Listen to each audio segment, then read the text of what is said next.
Hearing. It is August 5th, 2025. Time is 7:31. And we're just going to go ahead and open our truth and taxation. This is for the purpose of being able to discuss our proposed tax increase. And we're going to turn the time over to our wonderful presenters who know everything about the budget.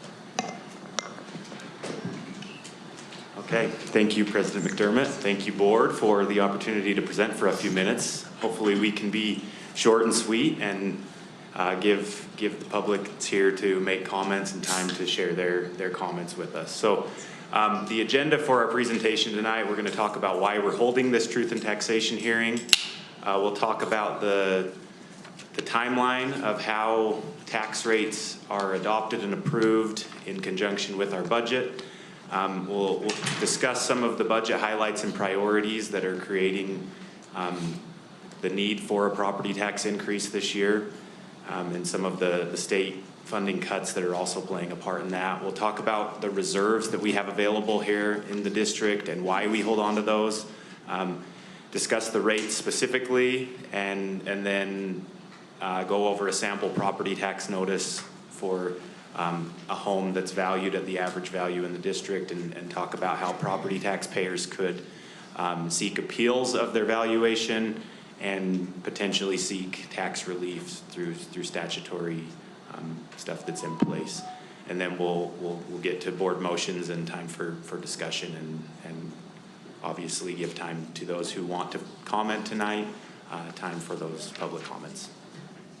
So the reason why we're holding this hearing tonight, we have, as a district, proposed a property tax rate that exceeds the certified tax rate. And what that means is every year we have a rate that's certified by the Salt Lake County Auditor that's intended to bring in the same revenue as what we had the year previous. If we exceed that rate and levy a property tax rate that exceeds that certified rate, we must hold a truth and taxation hearing to give the reasons why, and talk about the budget and the reasons behind that increase. In compliance with state statute, we have advertised and noticed this public hearing for at least 2 weeks, in some cases more. We've put it on utahlegals.com. It's been on the district webpage for many weeks, on the state public notice website, and we've also posted physical notices about the meeting in municipalities throughout the district. And there have been virtual participation options made available to patrons in the district as well. So this timeline kind of explains the process for setting tax rates and how it fits in with our budget in the district. So the tax year starts on January 1. Assessed values are submitted by the county assessor before May 22nd of a year, and you'll notice that time frame's pretty short there, where we are supposed to have a budget, tentative budget published online by June 1st of each year. And so we are, in that week or two, we're really trying to figure out where rates are going to land and how things are going to fit, and doing a lot of figuring for our budget. The certified tax rates that I spoke about previously are released before June 8th, and then we can actually set those proposed tax rates by June 22nd. And if we're not going through truth and taxation, then we would adopt that budget before June 30th. In a year like this one, where we are going through truth and taxation, we're required to adopt a final budget before September 1st. And the truth and taxation hearings happen August 1st or later, and so those property tax notices go out on July 22nd, and taxpayers have the ability to see what those property tax rates are going to be, and the information about this hearing that we're holding tonight on their property tax notice. One important thing to note as it pertains to this timeline is that we have been we've been communicative about this need for a tax increase because of the various factors that we'll get into in the months leading up to this hearing. So we held a hearing in June to adopt the tentative budget, and those reasons were discussed in that hearing. We also held a luncheon with various legislators where we talked through the needs that we had as a district, and some of the state funding cuts that were creating challenges for us as a district back in May. So this has been an ongoing process and an ongoing communication that's occurred about the need for a potential tax increase in fiscal year 26. Along the lines of state funding impacts, we included this chart to kind of show some of the challenges that as we came out of the legislative session this year, we were kind of staring at as a district. So the WPU is the weighted pupil unit and represents the funding that's allocated to each school district on a per student basis. That WPU amount was increased by 4% in the most recent legislative session for next fiscal year. But there were various changes and cuts made to state programs and school fees and the guarantee program that exists for some of our property tax levies that actually slowly peeled away that 4% increase that we received. And when we look at multi-year impacts of this, we're actually at a place where when you consider all of these things, we're at a 2.65% decrease in total funding that we're receiving. And so this plays a big part into the discussion we're going to have tonight, and we just wanted to kind of bring this up front to express what we were seeing as we looked at things right out of the legislative session. Thanks, Brian. I wanted to emphasize the fact that in a normal year, pre-COVID, when we saw a 2% increase in the WPU, that was typically sufficient to cover a minor cost of living adjustment for our employees and keep up with the rate of inflation. Post-COVID, that number has been closer to 4% needed, with obviously high growth and inflation to just maintain our current levels of service. So when we look at an overarching negative 2.5% funding impact, that does not actually include an additional $15 million in anticipated funding cuts from the state. We'll discuss a little bit later, but a $6 million hit that we're seeing this year. So the primary purpose of this tax increase is to retain current levels of service by restoring funding cuts. And then on top of that, some additional things that we'll be discussing. Thanks. So this slide kind of highlights the two areas that we'll be discussing tonight. The left side is the operational side of the district, and the right being the capital side. As far as operations go, there are 5 main areas where, if we were to summarize quickly what we're talking about with this tax increase, we would hit. The first one being a K through 2, grades K through 2 class size reduction, going from a 1 to 27 ratio to a 1 to 24 ratio in those grades, at a cost of $3.8 million. Restoring some state funding cuts that we'll get into a little bit more detail about that, of over $6 million in our budget.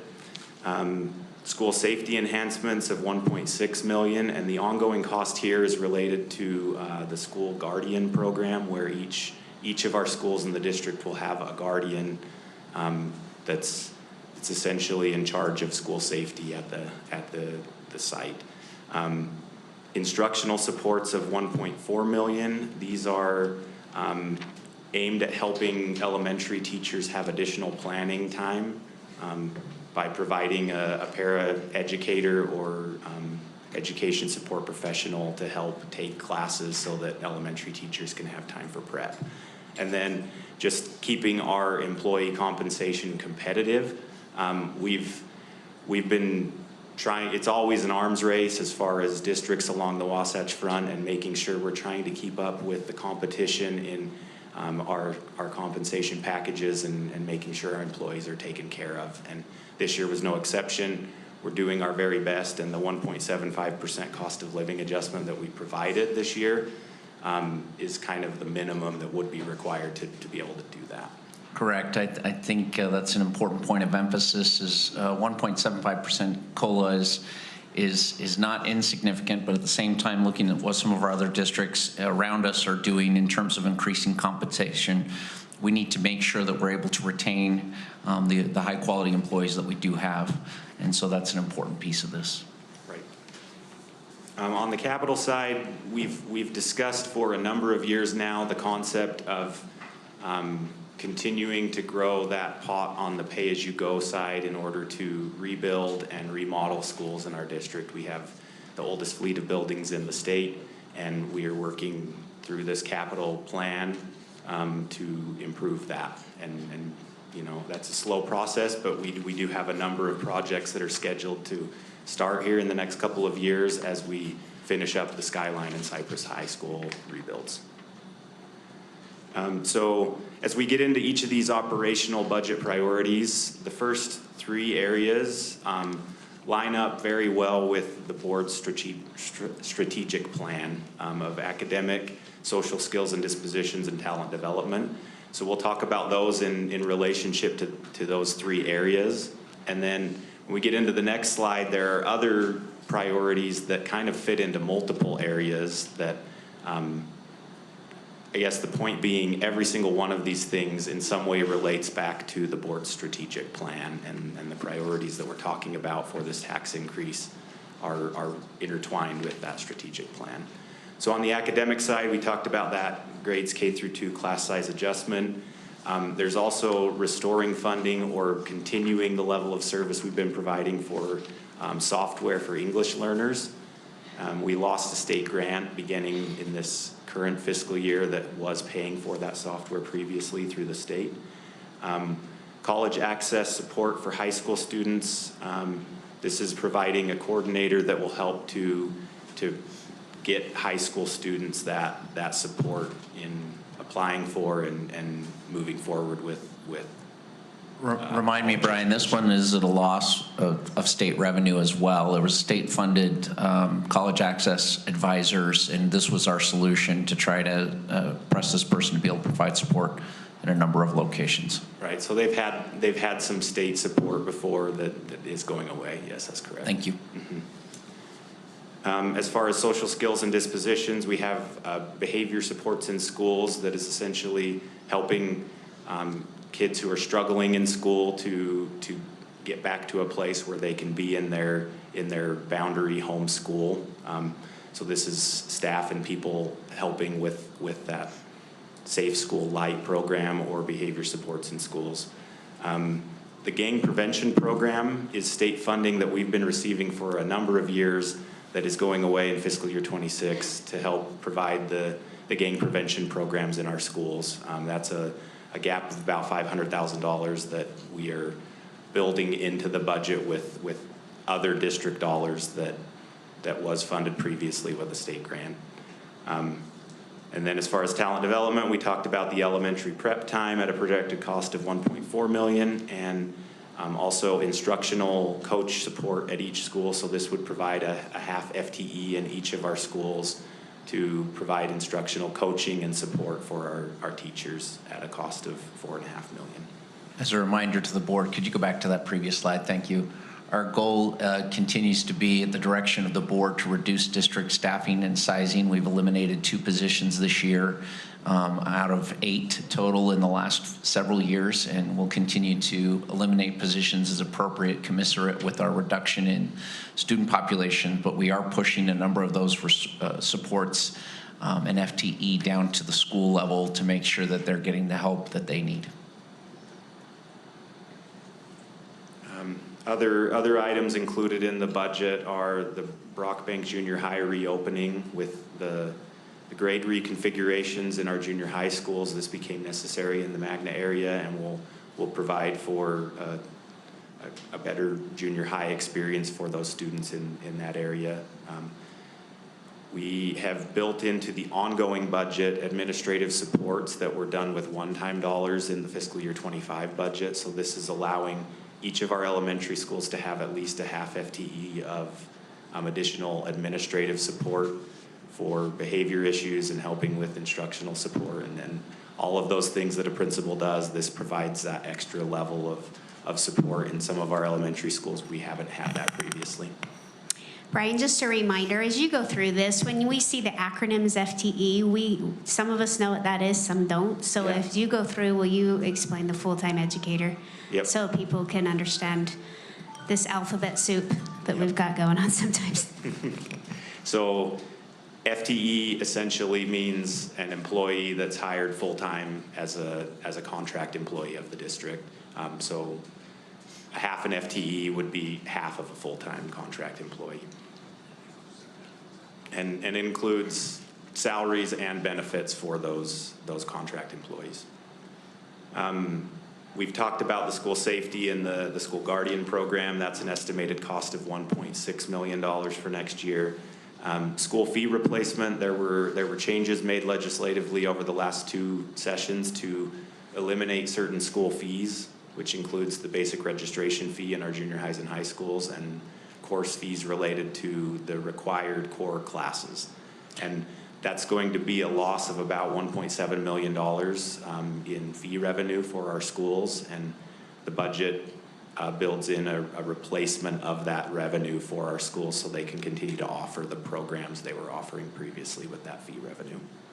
So it's important to understand, we've had conversations with legislators about this, and by and large, our legislative delegation has been very supportive in recognizing the cuts that we're seeing, especially the ones that have a structural impact with the long-term ongoing funding. This was a little bit unique in terms of the fact that these are just unfunded mandates. So these are bills with good intention. I think we all support school security improvement and enhancements, but obviously paying for full-time individuals to carry weapons in schools as part of the school guardian program is costly, and it's an ongoing cost, and the state did not provide ongoing funding to be able to do that. And elimination with the school fees is a great thing, but at the same time there was only one-time funding provided to help soften that blow, and we've got to find the revenue to be able to take care of those needs, to be able to offer those programs in our schools continually. We have a couple of new buildings in the district that have increased square footage and needs compared to the old building that was existing previously. So specifically Westlake, Skyline, and Cypress High Schools have needs of additional custodial positions. So that was 6 additional positions that were added to just provide the baseline of service at those schools. And then we've kind of hit on this as well, but as far as competitive compensation and retaining our employees, we provided for step and lane advancement for our teachers and other employees on our salary schedules, in addition to a 1.75% cost of living adjustment for all of our employee groups. And again, done with the intent that we remain competitive with surrounding school districts and what they're doing. As you are all aware, we have some of the most competitive benefits packages, but often are not able to meet the salary competitiveness. And when you can simply go teach down the road in a different school district for a much larger amount, that's something we have to be cognizant of in order to retain high quality staff and be able to staff our schools in the first place.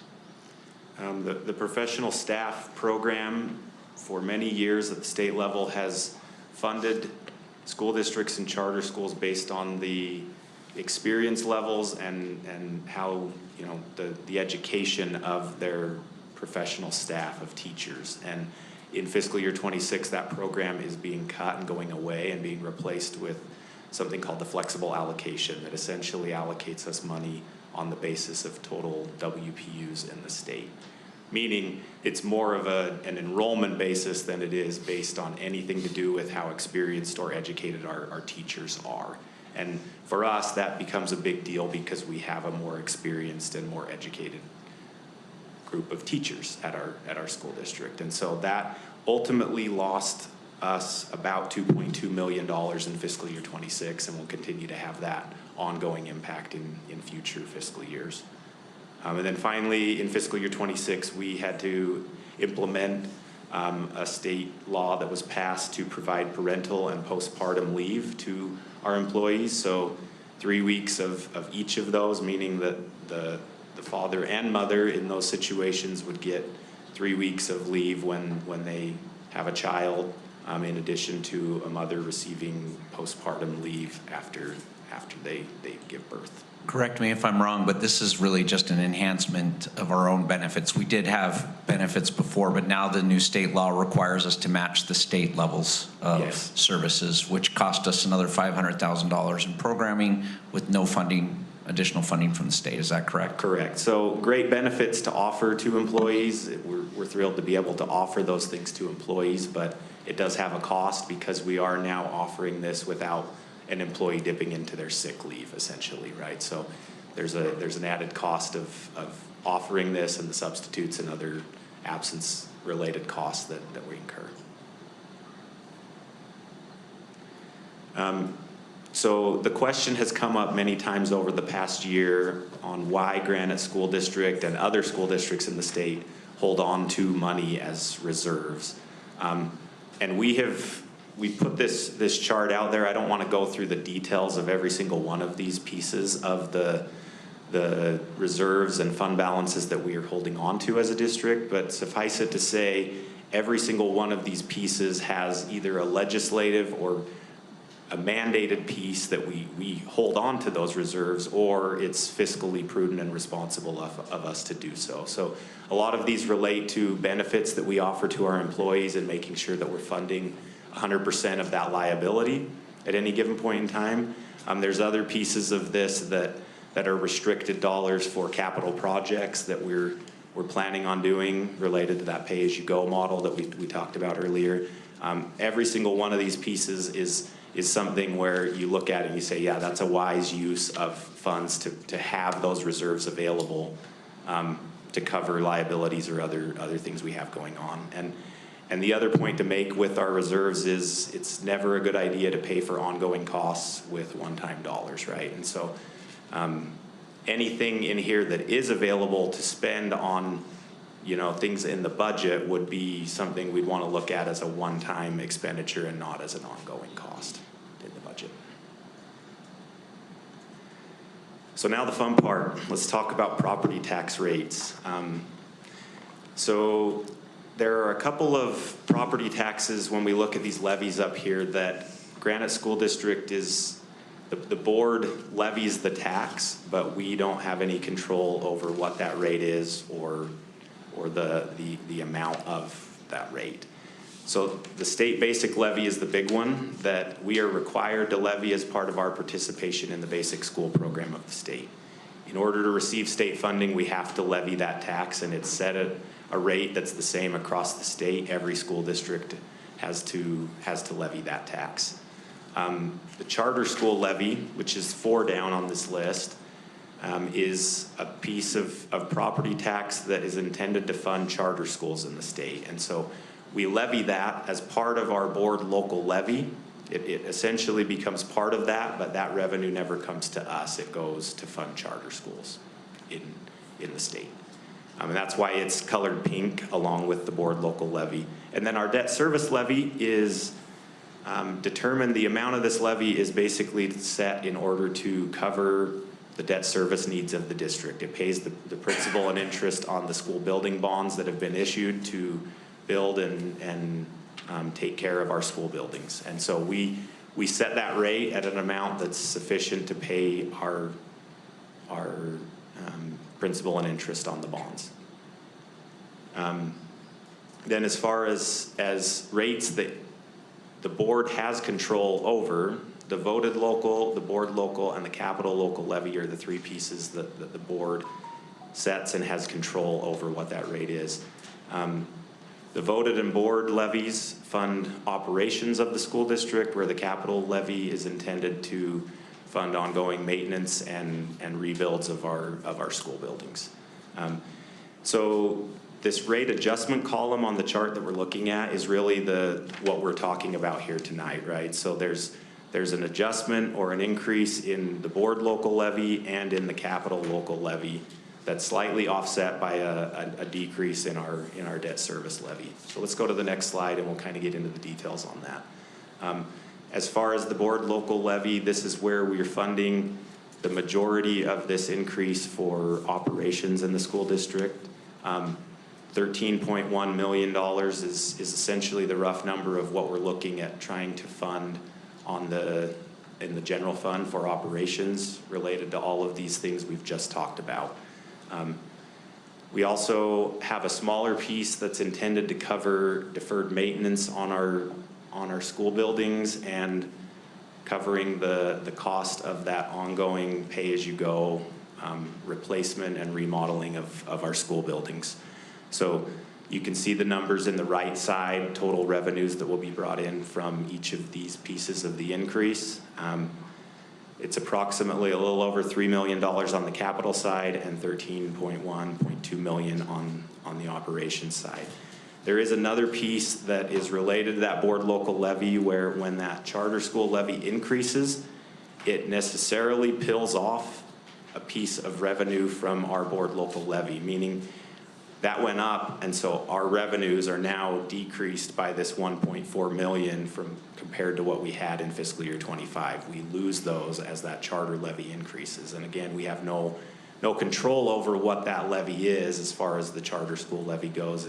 It's determined based on the number of charter school students that are enrolled in our district, that are enrolled in charter schools but live inside of our school district, and is based on the local revenues that we generate through property taxes. So to kind of clarify that a little bit, we are kind of a pass-through for that charter school collection, but if we don't adjust our rates, we will actually start to lose revenue needed for our own rebuilds and our own capital projects. It's on the operational side, but yes, we will lose $1.4 million of board local levy revenues if we didn't make the adjustment. Even though we have no control over what the charter levy is. Correct. Thank you. Yeah. So to go back real quick, the third column in this chart shows the increase on an average home of about $565,000, and in total, that increase amounts to about $98 on an average home in the school district, and then another $8 or so to cover that charter school levy replacement or recovery. So the notices that each taxpayer received were sent before July 22nd to taxpayers. There's also an option to receive those electronically, so many people get them through email now. The Salt Lake County Assessor is the one that sets the valuations for every single piece of property in the district. Other taxing entities also levy property taxes related to each property in the district, so there can be county, city, library, mosquito abatement, many different taxing entities that potentially could have taxes on any given property tax notice. So this property tax notice is great because it sits right at that average value in our school district of $565,200. If we look at this specific notice, a couple of things stand out immediately. One is that for a primary residence, a taxpayer only pays on 55% of their value. So there's a 45% exemption or reduction to that valuation when they pay property taxes. So in this case, that $565,000 is reduced to $310,860 that they're actually paying property taxes on. The other thing to note with any of these notices, our valuations district-wide increased by about 5.3%. What that means is if a given property taxpayer had their property value increased by more than 5.3%, then their increases could be higher than the average increase that we're talking about. And if the opposite is true, that it increased by less than the 5.3, then their increases will likely or will be smaller than the average increases that we're talking about. And when we look at this notice, the top four lines of the notice relate to those levies that we were just talking about in the previous slide. So let's zoom in and go to what this looks like in this specific case. The Granite School District levy that's a combined total of all of the levies that we were looking at on the previous slide, except for that basic school, charter school, and debt service levies, which are broken out in the three lines below.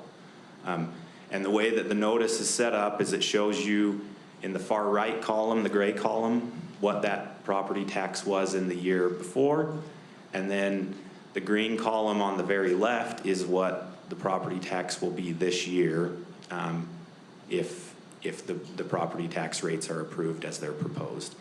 And then that column, the white and green columns in the middle show what it would have been without any changes to the certified rate and what that change is on a percentage basis and dollar amount. So that 106.31 that's showing there and 9% is the exact same dollar amount and percentage that we showed in the previous slide that broke this out further. Can you go back to that? Yeah. Thank you. Just as a reminder, we're actually reducing the debt service levy per the direction of the board during our budget hearing. So in the previous years during the 2017 bond, there was a commitment to maintain the levels of revenue as we paid off those bonds and shift that over to our pay-as-you-go program as part of the capital revenue piece. But in order to bring the tax increase in a certain amount and make sure we weren't overburdening our taxpayers, we've actually reduced that rate just slightly just to make sure that we were staying under a certain amount and not impacting our taxpayers more severely.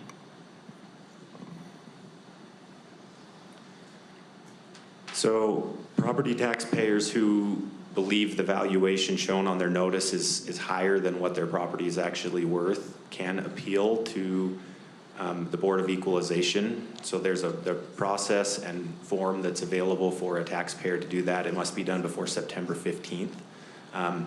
And we actually have those forms available here tonight for anyone that's interested or would like to learn more about that process.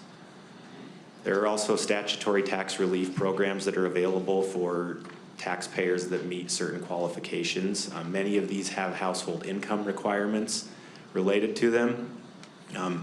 But there are programs for taxpayers who are 66 years old or a surviving spouse. There are programs for people receiving disability benefits, who are going through extreme financial hardship, who are veterans, who are blind, or there is a senior deferral program where property taxes can be paid or can be deferred until the ultimate sale of a home after someone, after that becomes part of a will or passes on. So there are programs available, and we have these forms available here tonight as well for any property taxpayer that's interested. So just to be clear, the value of your home is outside of the control of Granite School District. We don't set that amount. That's set by the county. And both these programs are available through the county for application to appeal the value of your home or to apply for a circuit breaker or a cost reduction on your taxes based on your income requirements. Correct. Yep. Thank you. Yep. So with that, the recommended motions that we're proposing this evening would be the formal adoption of the 25-26 budget as published on the district webpage, and then setting that 2025 property tax rate to be 0.006202. We'll move on now to kind of discussing again some of these challenges that are multi-year revenue challenges that we're looking at. Brian had the great opportunity to talk about the wonderful things that are in the budget for this upcoming school year. I get to talk about the budgetary headwinds as we go into the next year, so the following years. So as we go back to the WPU chart, you'll see one line on here, the pink line that talks about the voted board change. A piece of legislation passed this last session that changed the formula for the state guarantee for the voted board tax levies. And that change is detrimental to the Granite School District because of the tax strategy we had adopted over the last 5-10 years. The impact for us will be about a $14 million loss in state revenue. That won't happen all in 1 year. That'll happen over the following 2 years after this budget, so about $7 million a year. So that is something that we need to take into account as we start to look forward with our budgets and look to this budget as kind of like a base to move forward with. So that's a state piece that we can anticipate losing those dollars in the 27 school year. So just to make sure I heard that correctly, that's $6 million in cuts this year from the state funding and an anticipated $14 million over the next 2 years as well. Correct. So we're not just facing a deficit this year from state funding and revenue. We expect an additional $14 million in revenue. And this is a conversation we're having with our legislators to see if we can get that mitigated somehow. So that's state level. This slide will take us now to the federal level. So the conversations that have been going on with President Trump's Big Beautiful Bill. That program reduces funding to public education by about $8 billion. However, $2 billion will come back in a block grant program. And so what I have here for you is the specific programs that will be folded into either a block grant or that have been just cut outright. So the Title I, Title II, Title III, Title IV, and Education for Homeless Children, also known as McKinney-Vento programs, those will all be reduced and folded into a block grant program called the K-12 Simplified Funding Program, which will basically have a single formula to the state and distribute funds to the state. The state then has the ability, this is assumed by the State Board of Education, to then take that formula money and push it out to the schools. That's really about a $5 million program being reduced to a $2 million, or $5 billion down to a $2 billion. So these programs will have less money in the following federal year. IDEA, or our special education programs, is also impacted in that they're being put together for preschool and the regular special ed programs into a single block grant. And so those funding will still be available, so there's not a cut, but how the mix of those dollars come to us will change. And again, that will be managed at the state level. The adult education and Gear Up programs, though, are scheduled for reductions in the federal budget, so those dollars will not be available in federal fiscal year 27. Can you just explain how that adult education affects us? How are we part of that? So this is our English language learner programs that we offer in our adult ed program within the district.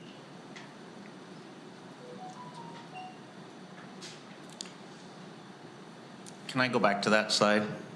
Please. In addition to these anticipated cuts in federal funding that we expect as part of the fiscal year 26, as you recall, just a few weeks ago, 2 Fridays ago, we were facing a $5 million freeze on federal funds that were just released by President Trump 2 Fridays ago. So up until 2 Fridays ago, we were looking at another potential deficit gap of another $5 million in federal funding. So we're feeling very fortunate right now that our deficit from the state is only $6 million and not an additional $5 million from the federal government in terms of that budget. But these are questions that we obviously need to have a bigger discussion on as we look to, as a school district, do we look to retain services that we're providing and how do we do that and how do we fund that? And obviously our primary mechanism, the only mechanism we have for obtaining revenue is through the property tax. So we have seen the state in the last several years reduce the income tax rate, which is the primary source of funding for education in the state of Utah. That goes to that weighted pupil unit, the WPU, that comes to us to help fund our schools. And so as the state, it appears, wants to wean itself off of income tax, I expect that we will experience additional pressures to increase property taxes to maintain current levels of service, if that makes sense. And to put a very round dollar amount on this page here, is this represents about $7 million worth of federal program dollars. We don't know how much of the $2 billion will come back, so it won't be any worse than $7 million, and it could be a little bit better, but it's hard to say at this point what it'll be. Could you go back to that chart? Thank you. Just to explain for our viewing public, the WPU is the weighted pupil unit.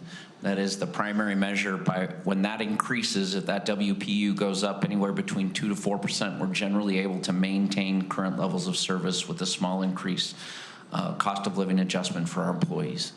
That's basically to offset inflation because our costs, like a home budget, continue to increase. The cost of gas, utilities, food, those prices continue to increase for our patrons as much as they do for the school district. So we need at least a 3 to 4% WPU increase just to keep up with those statutorily, those expected cost increases.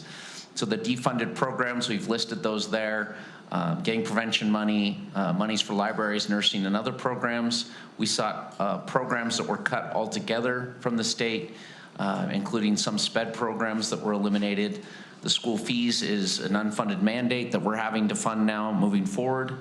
And the pro staff changes was that $2.2 million. It was a big chunk that was just outright eliminated and put into the flexible allocation, which we do not benefit from.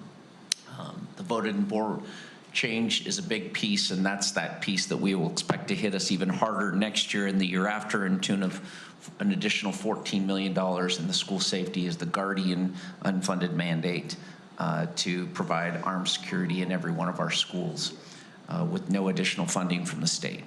So just all told, we're about $6 million in the hole this year before we even started creating our budget. So the bigger pieces of this budget that are important to us as well go back to those strategic goals of reducing class sizes and improving student outcomes. And so a large part of that is a K-2 class size reduction at $3.8 million and additional instructional supports at the school level for another several million dollars. So the primary bulk of our tax increase proposal tonight is to cover the deficit from the state to maintain service to the degree possible and to pay for that class size reduction and the additional instructional supports in our schools.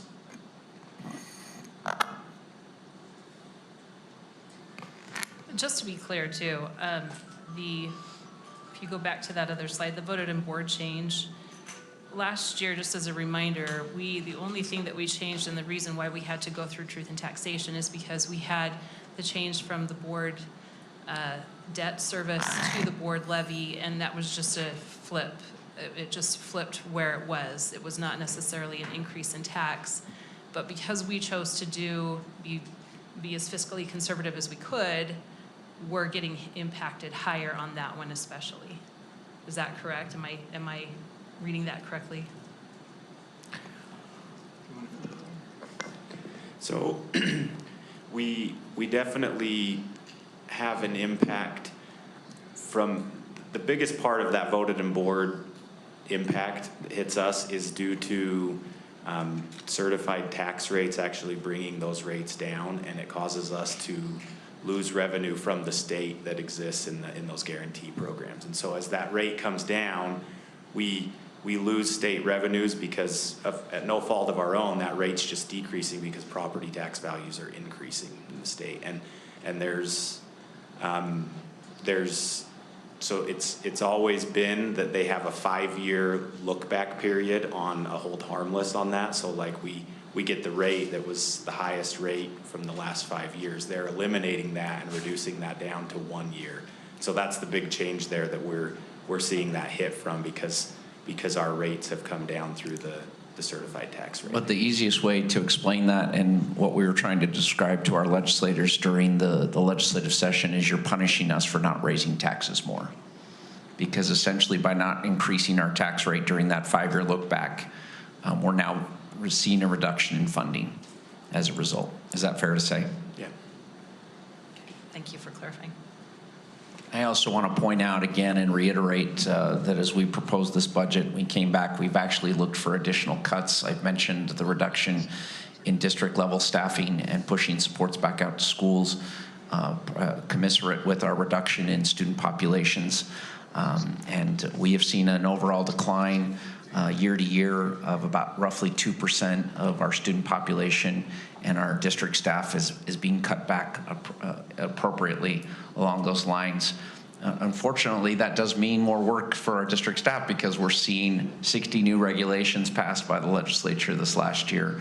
That means more hoops for us to jump through to qualify for fundings and other things of that nature, and less people to do that work. So every time there's a new regulation passed by the legislature, we got to have somebody to be able to make sure we're monitoring something or jumping through a hoop of some sort.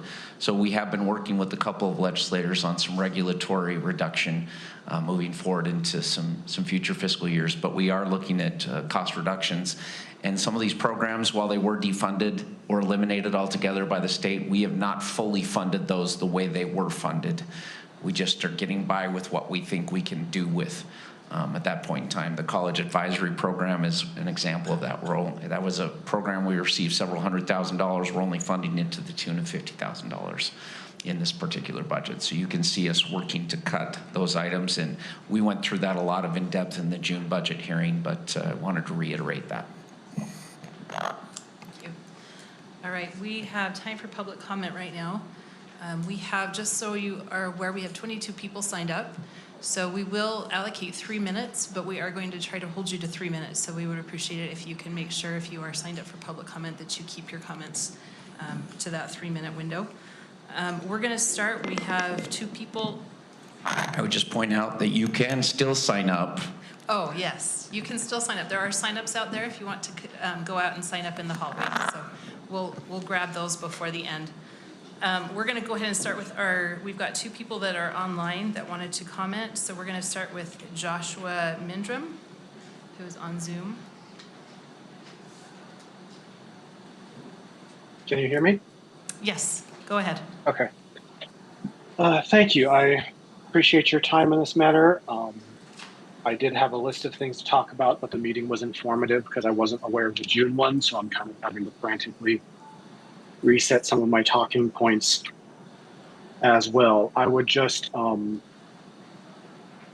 like to start out by saying that, tax increases are hard in today's economy, like you have all pointed out.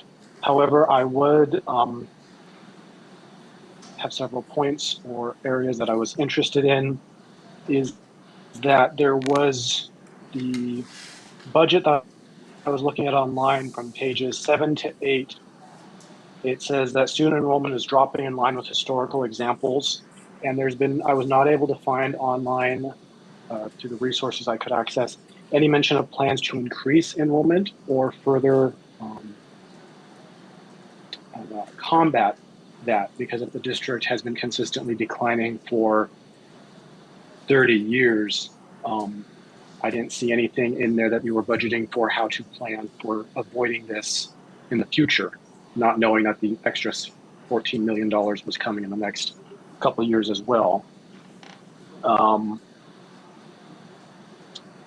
The page 59, my interest was caught by there's a section for teachers and aides have decreased every budget year listed and are projected to continue, while at the same time your goals stated are about increasing student graduation and their equivalent educational literacy. There is no, I was just curious about why the fact that the teachers who are directly hands-on have been decreased. There was no expected increase or hiring, and yet something like the educational coaches has increased by a dramatic FTE amount. So it felt a little bit dichotomous with the projected decrease of students. Teachers are declining, and yet another part of the tax increase is going to directly counterbalance that without hiring more teachers. That would seem to accomplish the goal of better graduation rates and better connection to student learning outcomes. That was my big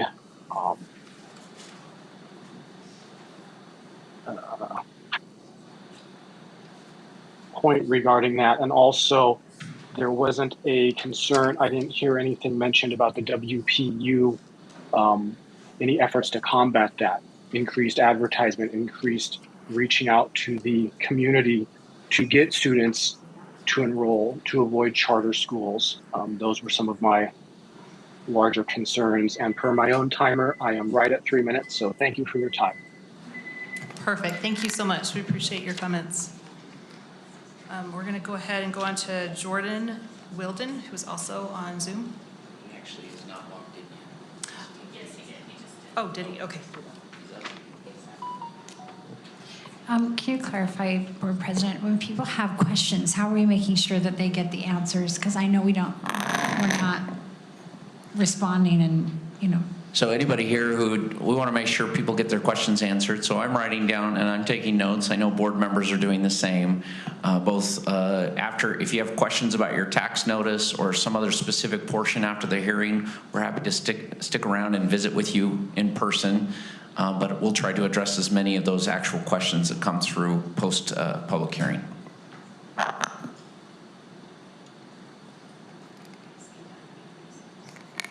Okay. Jordan, you just need to unmute yourself, and I think we can hear you.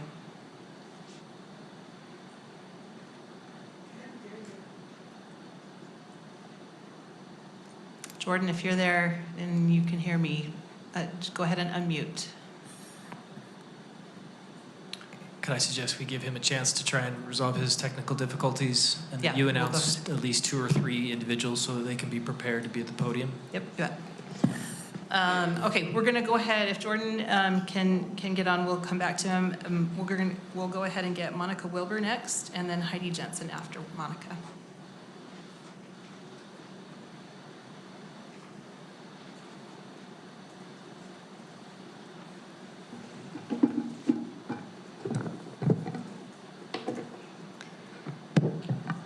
Good evening, Board. 21, 12, 22. No, these numbers aren't the measurements of an underfed social media influencer.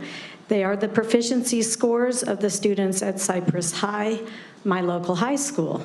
This means that approximately 79% of them can't do math or read or write on grade level, and 88% of them can't do science at grade level.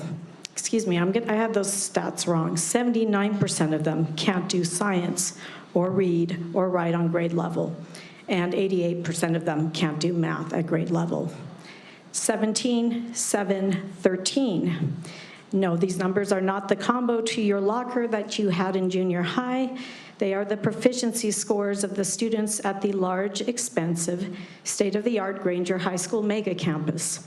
Approximately 83% can't read or write, 93% can't do math, and 87% can't do science at grade level. Hunter High, 20, 12, 16. Kearns High, 23, 8, 17. Olympus High, 47, 37, 28.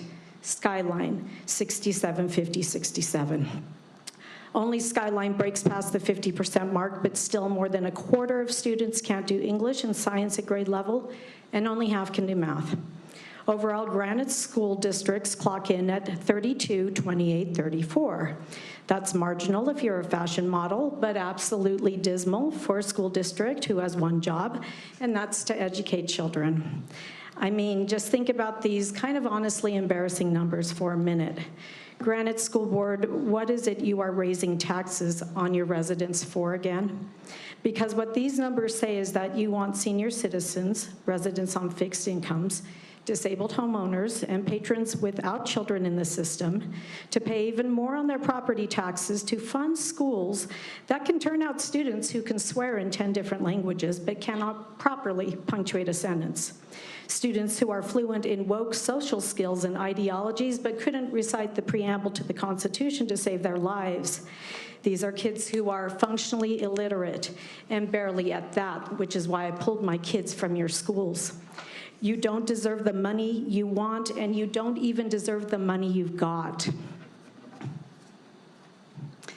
I'm getting the very real sense that we're not funding education but stagnation. Your spending priorities are not translating to better educated children. Granite School District, Utah's third largest district, is failing its students from the Oakers to the Wasatch, and is seriously considering charging its residents more for this privilege. Hard pass. I have 3 final numbers for you: 0, 0, and 180. 0 increases, 0 confidence, until you turn your schools around 180 degrees. You can do this. You can tighten your belt just like the rest of us. Thank you very much. Thank you, Monica. Heidi Jensen.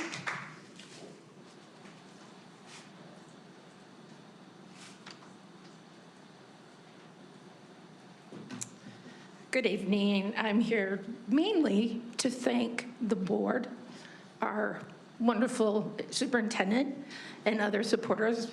You guys have done an excellent job supporting teachers and our students despite what we see as on the screen in numbers and whatnot.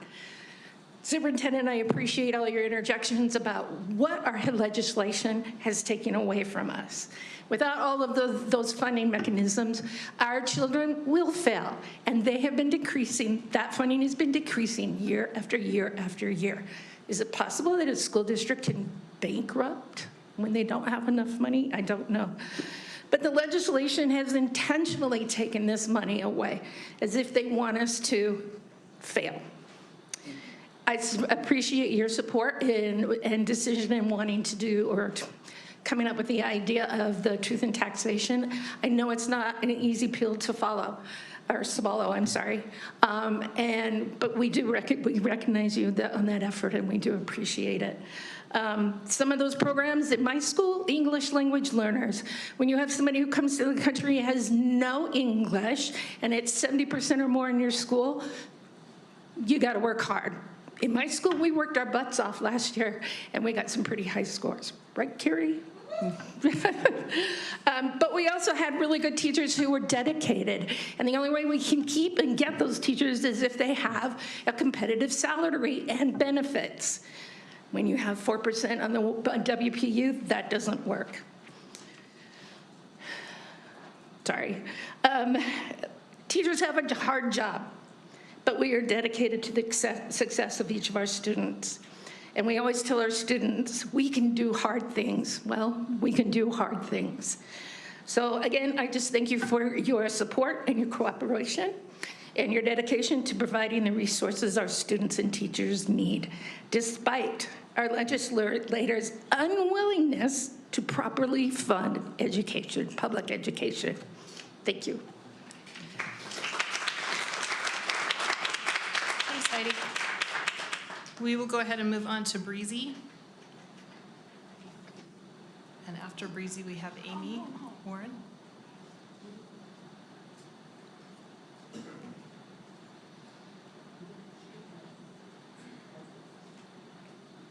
Good evening, Superintendent Horsley, President McDermott, and members of the board.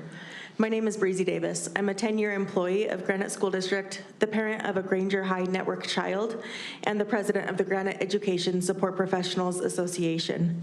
I wanted to take a moment and thank you for our settled negotiations this past spring. I'm excited to see many great things continue to happen in our district, and I want to thank you for the recognition you give our ESPs, who are often forgotten in the chaos of our school districts.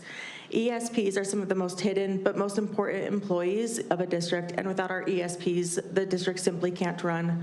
I want to recognize that the potential for a tax increase is a burdensome reality for many of the patrons that live in the district. The financial pressure that has been placed on the shoulders of the district due to unfunded legislative orders while protecting and helping our students does put a significant burden on the district, which in turn puts it on your patrons. I want to applaud the time and effort that the district has put into finding a solution with the most minimal impact on their patrons as possible. Thank you for everything you do to help our children have the best possible school experience they can, while continuing to help the employees have the resources they need to be able to focus on our most important patrons, the children. As many of you know, I'm lucky enough to have a 45-minute commute through 2 different districts to get here. When I started, I lived right next to my office. And I love this district so much. I love our children so much that my children have become part of this district as well. And I want to thank you for being the district where I feel safe working and spending all of my time. I am so grateful for Granite, and I know how difficult this is. I'm looking at tax increases in my district, in the district I live in as well.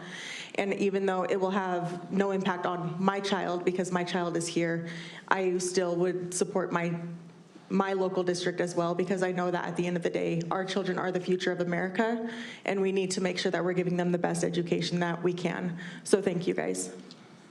Thank you, Breezy. All right, we're going to invite up Amy, and then Jay will be after Jay Blaine.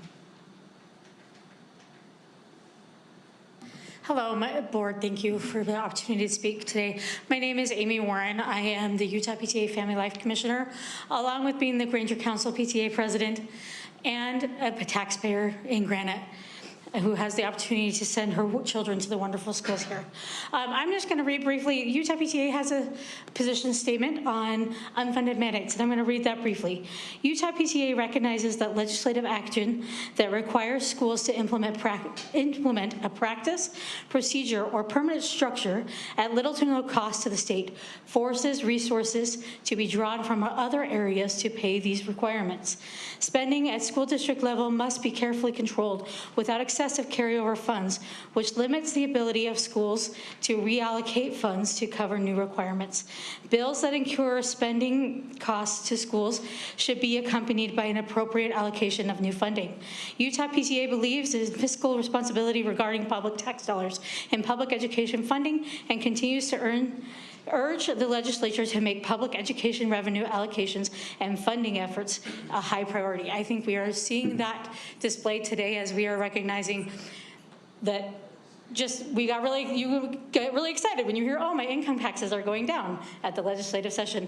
Then you have to come here and say, oh, my property taxes are going up. And yes, that puts an undue burden on our elderly that have lived in our homes. We are an aging district where there's less children than there were because we're just simply older as homeowners, and it's putting an undue burden on our disabled and on our elderly, but it's unpreventable because that is what the state legislature has asked you all to do.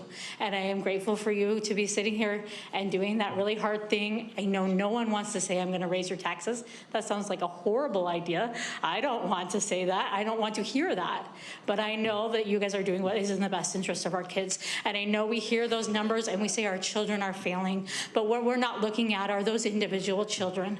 We can hear those numbers of only 50% of them can read English. Well, how many of them speak no English because they just moved here from another country because they are refugees from their country? A large percentage, I don't know the percentage off the top of my head, but it is larger than any other district in the state, if I remember correctly. And so we have to recognize that those numbers are human children, and we still need to educate them, and I'm grateful for you all being here and educating our children and always doing what you believe is in the best interest of our children. Thank you.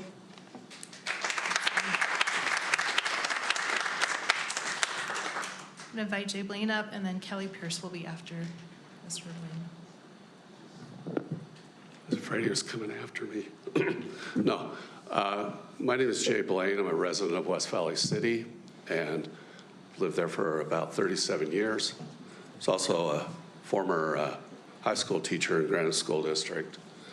But for the past 15 years, I've been involved at the legislature following school finance and very closely.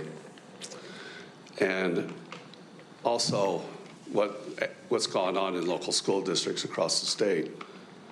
And I can tell you that Granite School District has been a very fiscally responsible district. In fact, you may not have followed it, but I have. And their board levy not too long ago was at the state maximum, 0.0025.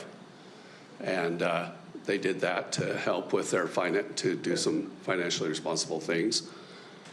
And it's floated down since then quite a bit to where it is now, as you can see from their presentations. And this small adjustment right now, really, their hand has been forced by legislative actions. Some of the people in the legislature want to be the heroes. They want to reduce income taxes and say, we gave you the tax cut. And then it forces the hand of school districts to raise property taxes to make up the difference in some cases. Also, they have already explained what happened with some of the changes. And I just want to highlight some of that. The professional staff cost factor, which was put in place decades ago to help with competitive pay for teachers with more experience and more training. And they highlighted the importance of retaining and recruiting experienced teachers. And we all understand, you know, a first-year teacher, you hire a first-year teacher, and it takes them a while to get going and get their feet on the ground. And then they improve and improve, and it's helpful. That bill that included that and included the changes to the hold harmless provision met with quite a bit of resistance from many different groups. In fact, it was on its 7th substitute when it finally failed in the legislature. So you can see, we thought it was going to be dead, but then it got snuck into the final budget bill, which is a multi-page, thousands of line bill at the very end of the session, and that's how it finally passed. when not a lot of people were paying attention to that final budget bill and all the lines in it. They resurrected it out of a bill. Sometimes we call that a zombie action to get it to pass. And it impacted some districts more than others because of the way it was allocated and appropriated. It hurt Granite the most. I just want to say that these legislative actions have pushed Granite into this. They are doing the most responsible thing they can with this action, and I applaud their efforts to do so. Thank you.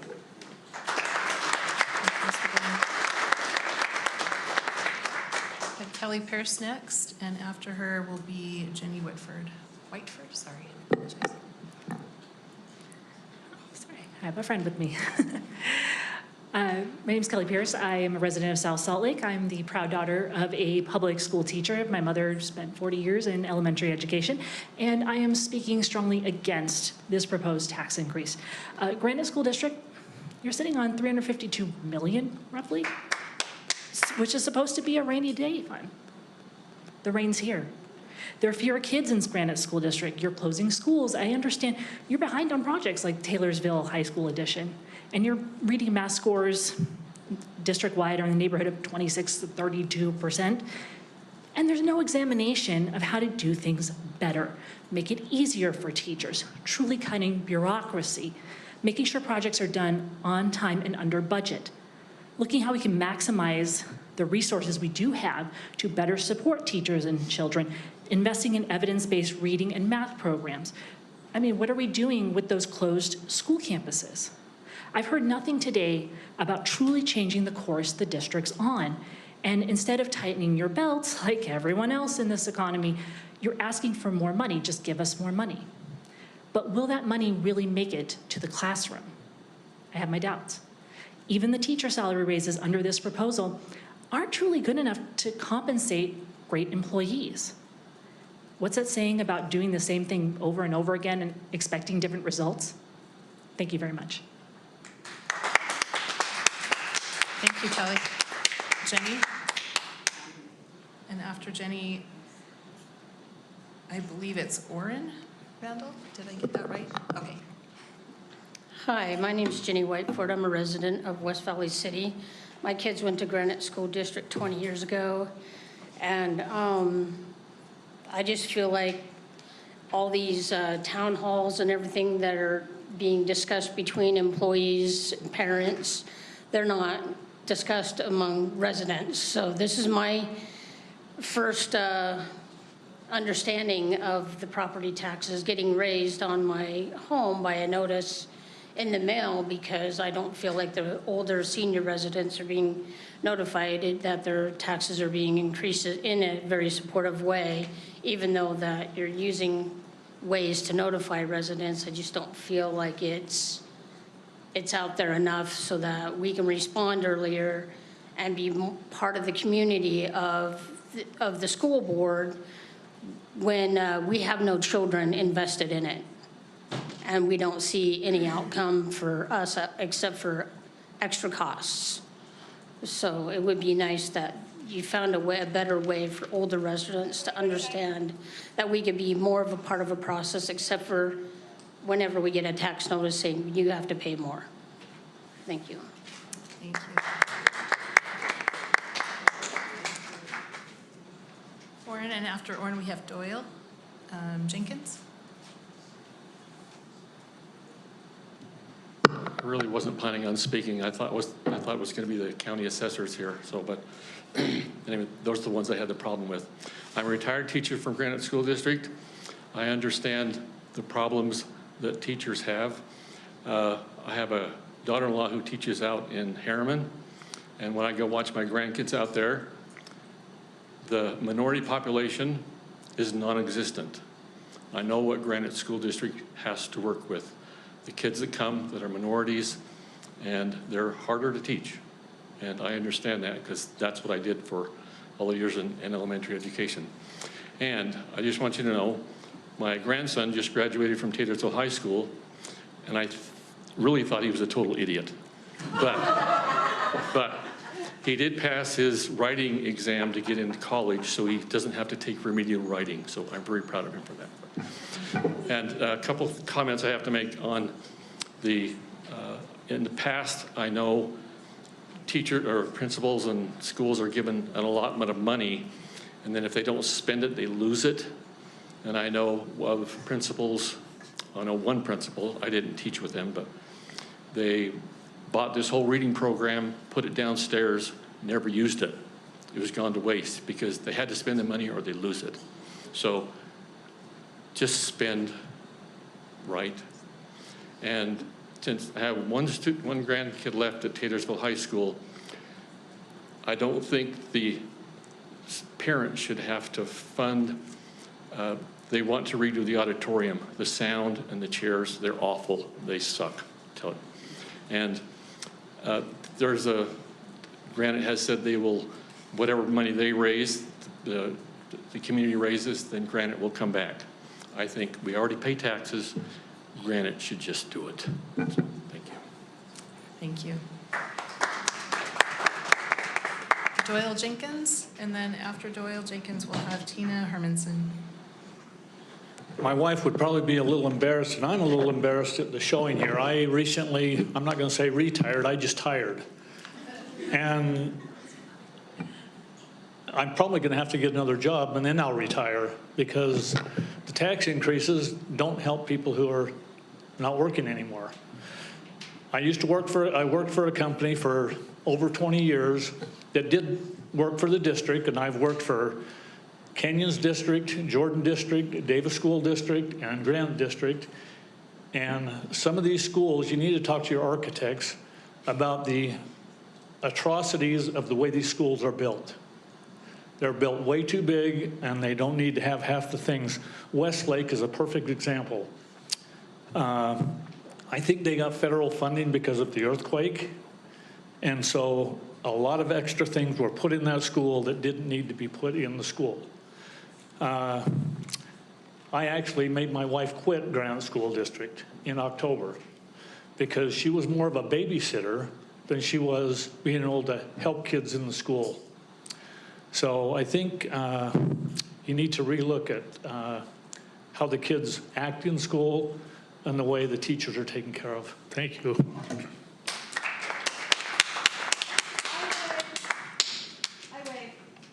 Okay, thank you. So Tina is not going to go. Elaine, and I can't read your last name, I apologize. Elaine Christensen? Elaine? Is there Elaine here?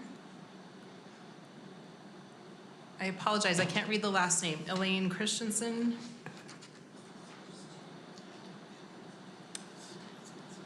All right. We'll go ahead and move on to Gustavo. And I apologize, will you tell us how to say your last name? Sorry, I wasn't ready to talk or anything, but I'll just start saying things as they come, thoughts as they come. Well, first, I'm a resident of Taylorsville, and it was a last minute we decided to come over. It's just very interesting because I do come from different country, and I've lived in different countries. And it's just like looking at how things just get thrown on people right away. It's the easy way, you know. It's like, I'm very sorry. First, I just want to thank every single teacher in here. I was a teacher myself. Like, I really want to thank you so much. This is the toughest job, being a teacher, and you get paid so little for it. You get, I don't know, who's a teacher here?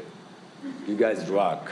You guys rock. This is just, it's amazing. But anyway, so just taking this, like I understand you're struggling, you're going through a few things, whatever it is, the financial stuff. I do finance myself. But I think that you should just kind of go on the ladder up and not just like throw it on us. For example, if I come and tell you like, well, my utility bill, it went up, let's start with gas.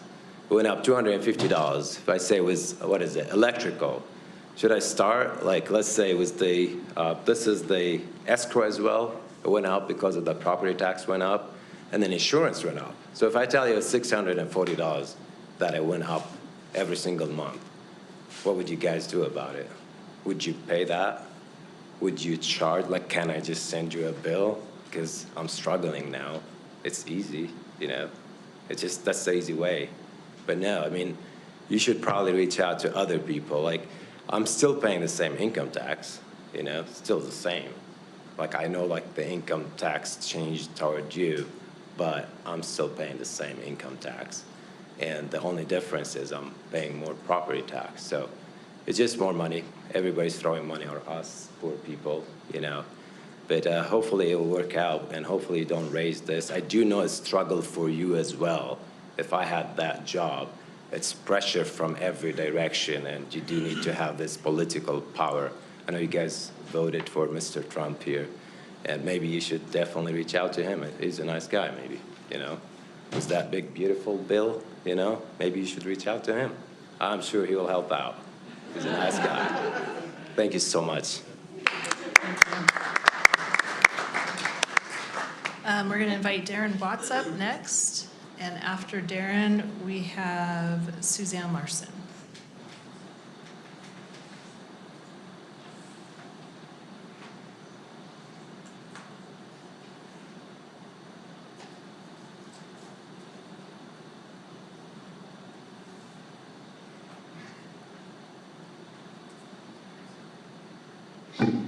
Sorry for the delay in getting up here. My name is Darren Watts, resident of Holiday City, Superintendent Horsley and board.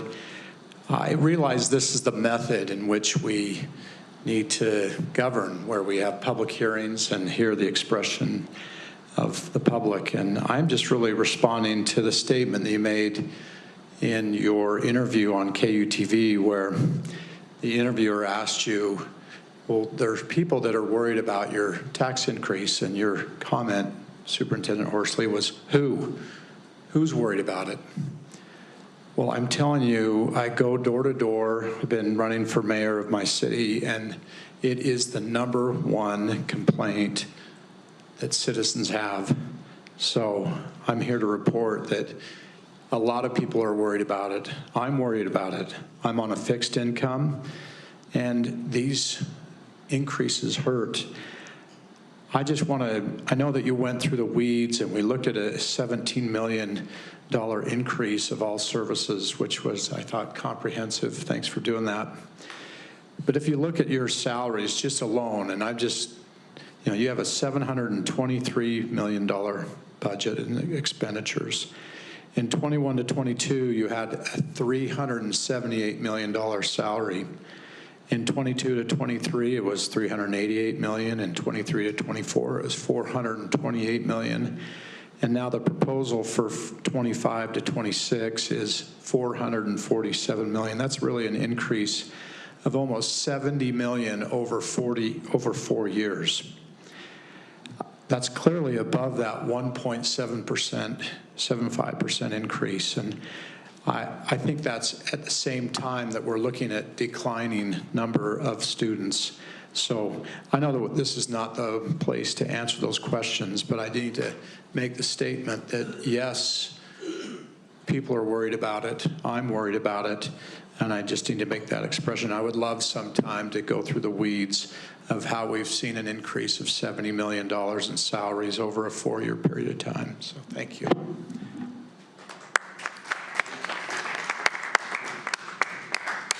Thank you, Mr. Watts. Suzanne Larson, and after Suzanne, Carrie Montoya.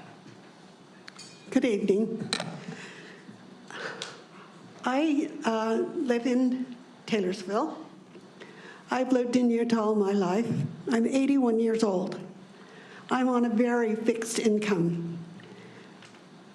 My property taxes this year are going to be above $6,000.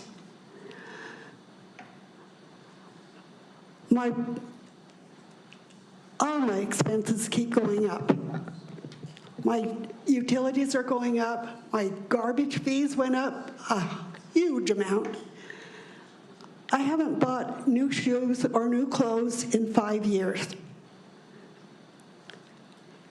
I have had to borrow money to pay my property taxes for the last 4 years, and I'm going to have to borrow again this year to pay my property taxes.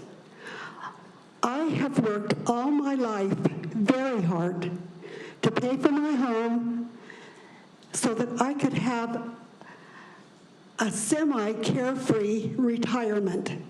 Instead, I'm worried constantly about how I'm going to pay my property taxes because I don't want the county to come after me, take my home, and sell it because I haven't been able to pay all the property taxes that I'm being charged. I don't have any children in school anymore. I don't even have grandchildren in school anymore. Why am I being charged this exorbitant amount for property taxes? I realize that you do a great deal of good in the school district, but I need to live. Please think about that.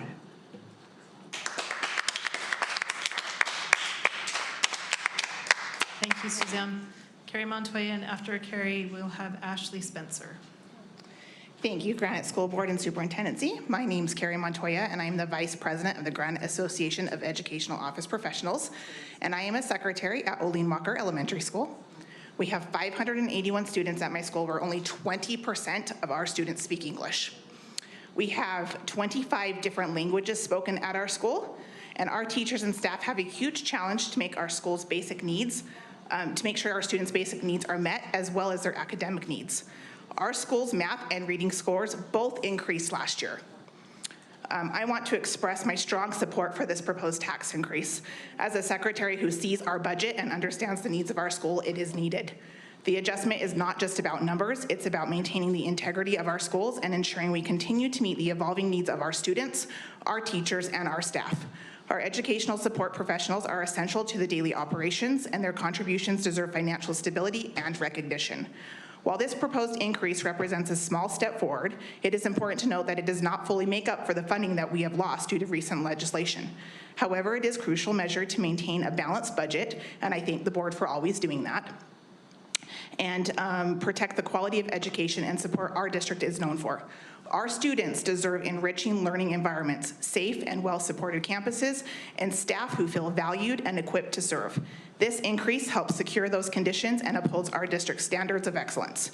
I urge you to consider long-term impacts and vote in favor of the necessary measure. A stronger budget is not just an investment in education, it's an investment in the future of our community.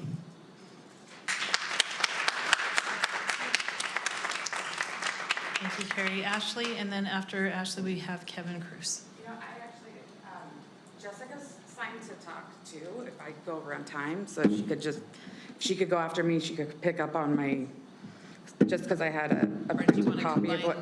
Do you want to combine your two times? Yes, that would be wonderful. Okay. Thank you. Is that all right? Yes. Okay. And here, you know, if anybody wants a copy of.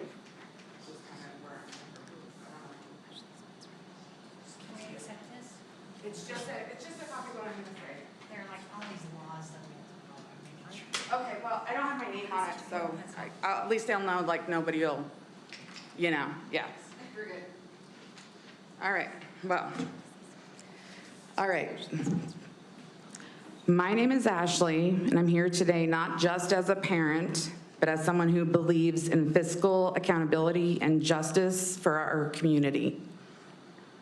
I'm not only here to oppose the proposed tax increase by Granite School District, and it's not because I don't care about the schools. I do very much care about our schools. But because this proposal is a betrayal of the very people it claims to serve. Let's talk about some facts. Granite pays its top 200 employees significantly more than neighboring districts. If you go to openpayroll.com, the top 100 employees, you don't even get under a $200,000 pay check in Granite School District. Alpine, that drops off at number 48. In Canyons, that drops off at number 28. So there is a huge discrepancy just there. Granite's highest paid employee makes over $415,000. Let that sink in. That's a single public servant in Granite School District having a salary paid by the taxpayers of $415,000. That's more than our governor of Utah and our attorney general of Utah salaries put together combined. In fact, it's a higher salary than the President of the United States. How does this happen in a public school district? Now let's just go into the median salary. The median salary for top earners in Granite, because I know you guys talked about you need to retain your great employees.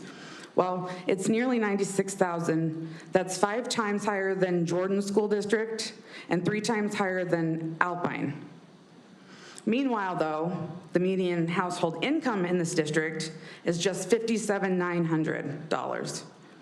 So we have one of the highest poverty rates in the county. Yet, Granite wants to raise taxes on the families who are already struggling to put food on the table and seniors already on a fixed income. And I have a quote here from Superintendent Horsley. He told KUTV on July 31st, I quote, "We've already cut everything we can. We're down to the bone.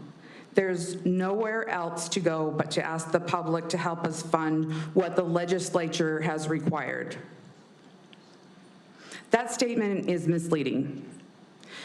Granite has not been cut to the bone. They've padded their pockets top down. Other districts are complying with House Bill 84, which, might I mention, we've had 2 years of notice that it's coming into place, because I remember when it was brought up and passed in the community council that I sit on. The school security mandate, other schools are doing it without raising taxes. They're reallocating their budget, and they're successfully applied for grants that were available. And to me, that's making responsible choices. And why didn't our district here apply for those grants that others received?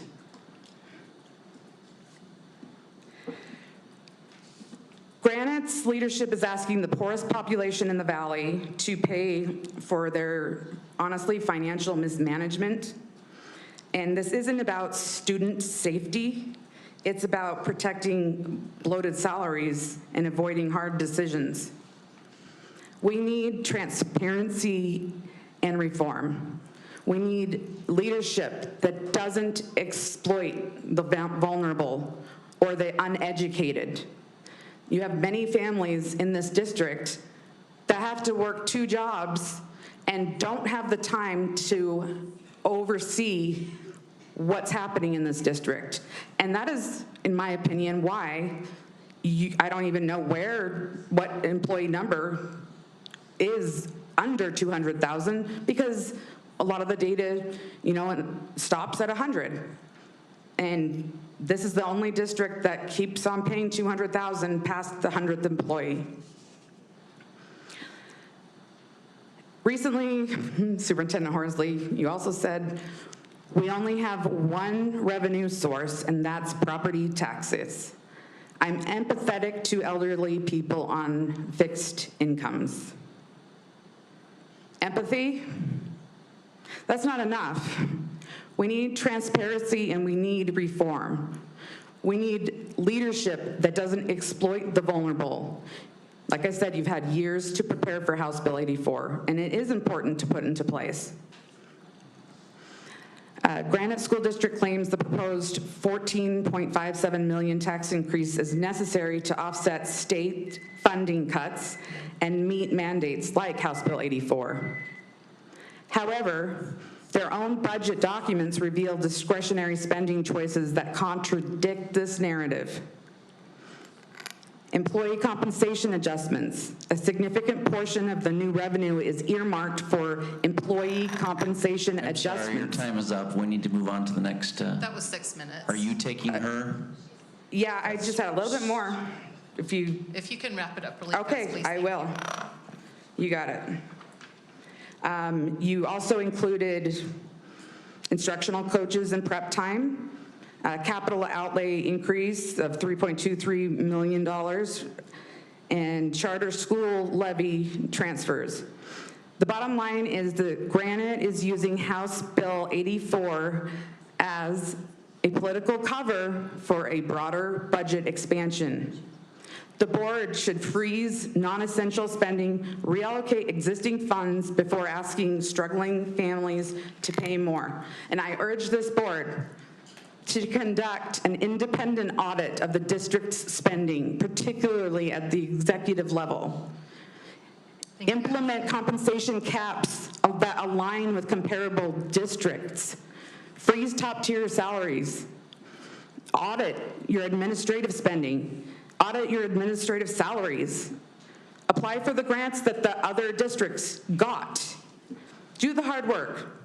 Don't pass it off to people who can least afford it. Thank you, Ashley. Kevin?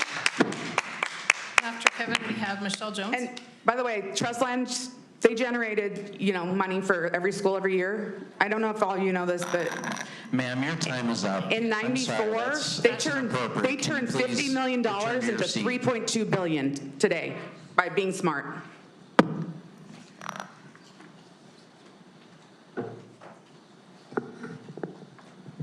All right. Hi, my name is Kevin Corroos. I'm a Mill Creek resident and a father. Thank you for the opportunity to speak to this property tax increase. Overall, I am speaking in support. I'm going on my second tax year as a first-time homeowner. This is the second year of which I've seen a tax increase from this district. And given the time I purchased my home, these little increases have added up over time. However, despite this extra burden, I still support the increase. But to know a little bit more of why, let me tell you just a short story. My wife and I took our son with us to file our income taxes this year. He was very curious about why we paid taxes and what the money went to. In short, we explained that our income taxes went to our public schools. He was very excited about how our taxes contributed to our local schools, so much that the next day he went to his preschool and asked his teacher for a paper and pencil. And when his teacher asked why, he said so he could do his taxes and help the local schools. He still has this hung up.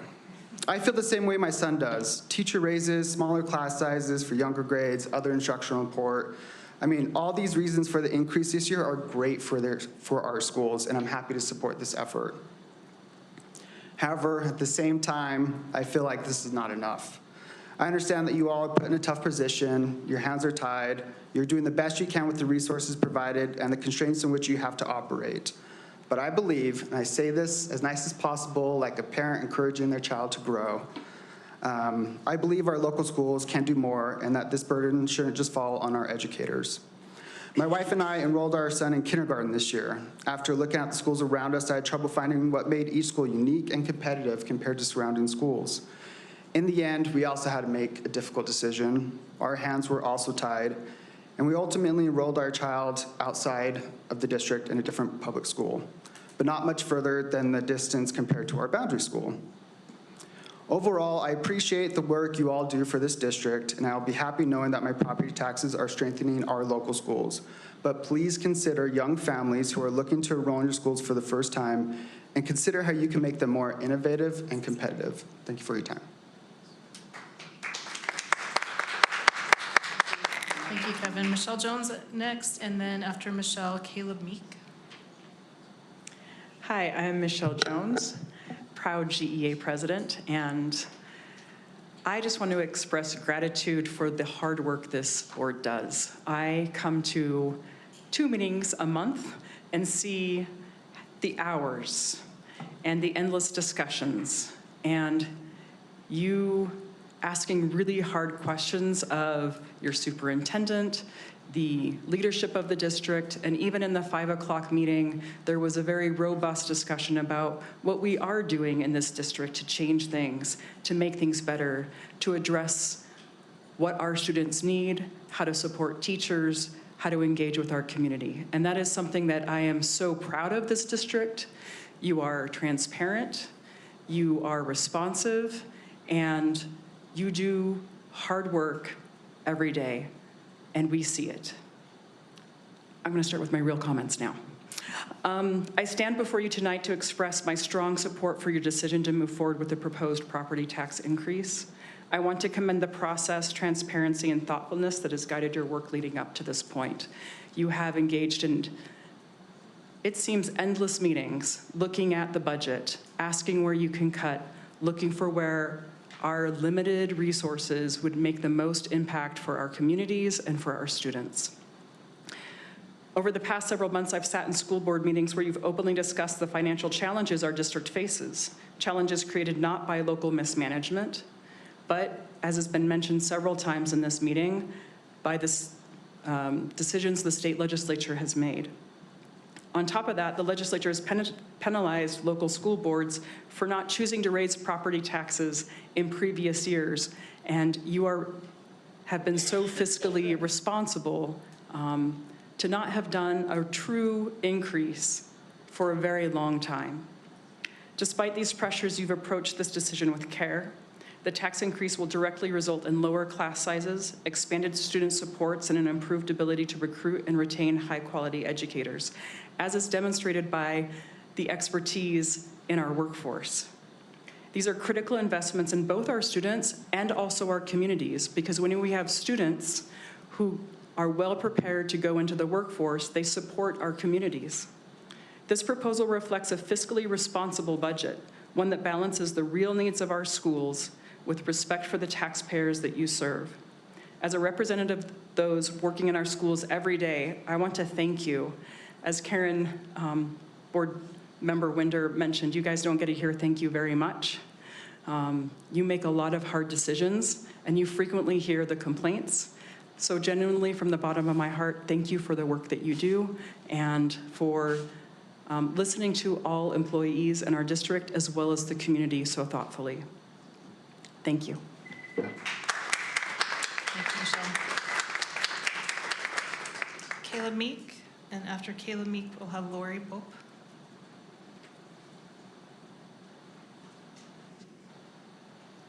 Hello, my name's Caleb Meek. I'm a first-time home buyer in the area. Just bought about 6 months ago. So we got the notice, we wanted to stop by and see what was going on. So I had a few things that I saw as you were going through the numbers. The first thing that stuck out to me was the $3.8 million that was being allocated for reducing the class size. And then a couple of comments were made previously about how teachers will leave and just go down the street for higher salaries, right? So I would urge you to look at the numbers and see how you can help increase the pay for the bottom line teachers that are actually in the classes. Because I know that makes a huge difference when teachers don't have to worry about, as much putting food on their own tables, right? As well as buying resources outside the class. I know when I was in school in Georgia, our teachers had to buy markers and any sort of other ancillary, things that they were bringing to the classroom out of their own pocket and making, 30, 50 grand a year at that time. I think that kind of stuff goes a long way. So I think any look at how to strategically change the trajectory that the district's going by increasing the quality of the school, as multiple people have said, they've looked at how are you differentiating yourself to other districts in the area. Increasing teacher pay, finding ways to differentiate yourself and improve the school and try to make that strategic change and kind of turn the cruise ship, if you will, in the right direction to differentiate the school district to help it grow over time. I also noticed that I think on the mailer that was sent out to me, it was only in English. And I'm pretty sure from what multiple people have said, the district's at least 22%, according to a quick Google search, non-English speaker. So that might be why I think just about everyone in here's an English-only speaker. So maybe other ways to outreach to the community and find ways to involve them could help. And I would also encourage you, even though the state's cutting funding and sounds like federal funding cut through the Big Beautiful Bill for educating people who English isn't their first language, I'd also encourage you, how do you educate someone who doesn't speak the same language? So you got to find ways to, hire people with multiple, languages or allocate funding in some way, shape, or form so that people can understand the language they're expected to learn so that they can learn other things as well. So Just wanted to call out a few things that I saw. So, and for everyone that's out there, might want to consider who you vote for in the constituencies with the cuts to the budgets as well. So, thank you. Thank you.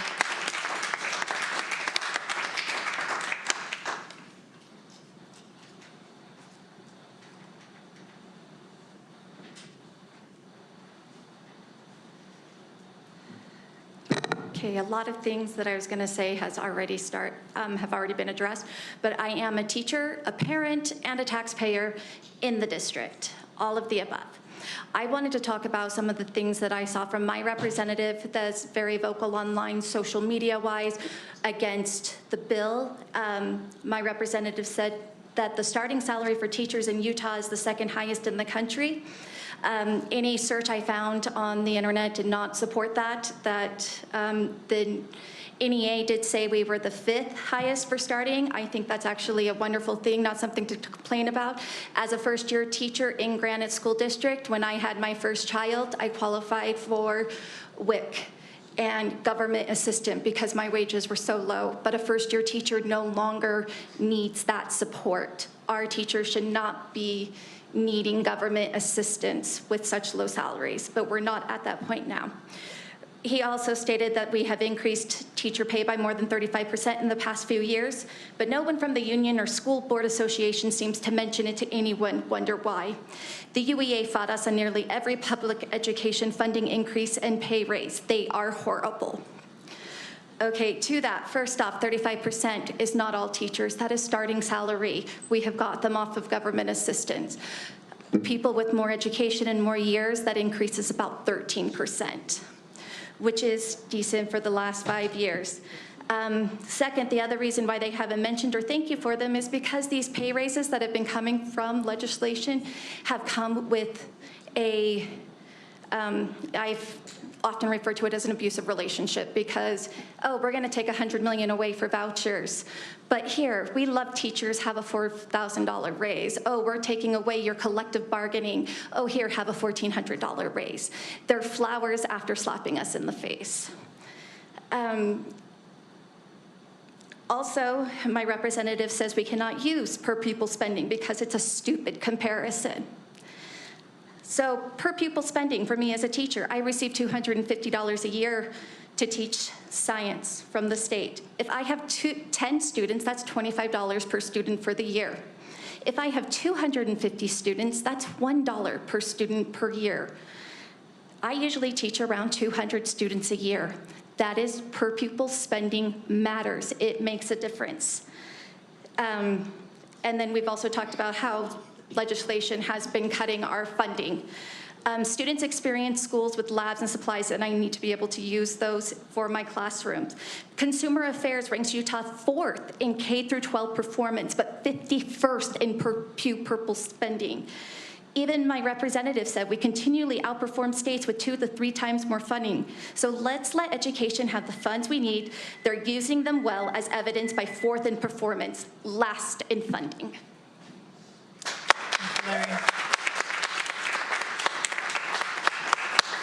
We're going to invite Helen Carpenter up, and then our final person will be Mike McDonough.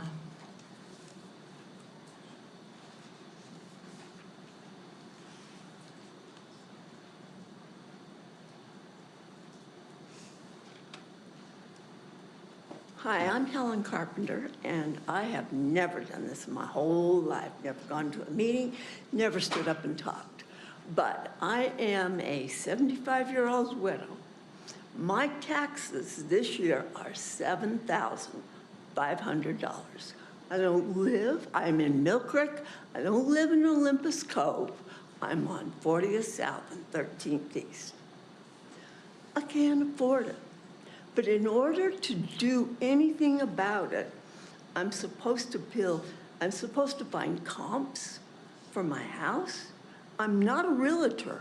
I don't know how to do that.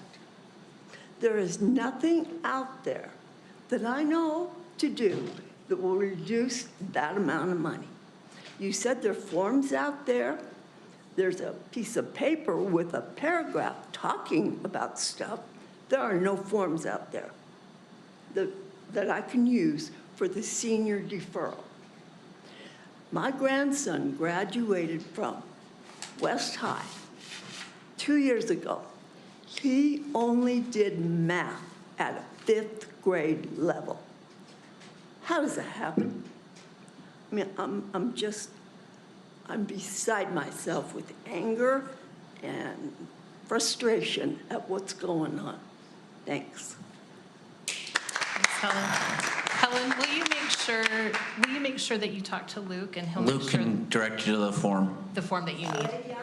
Right there. He's right out there.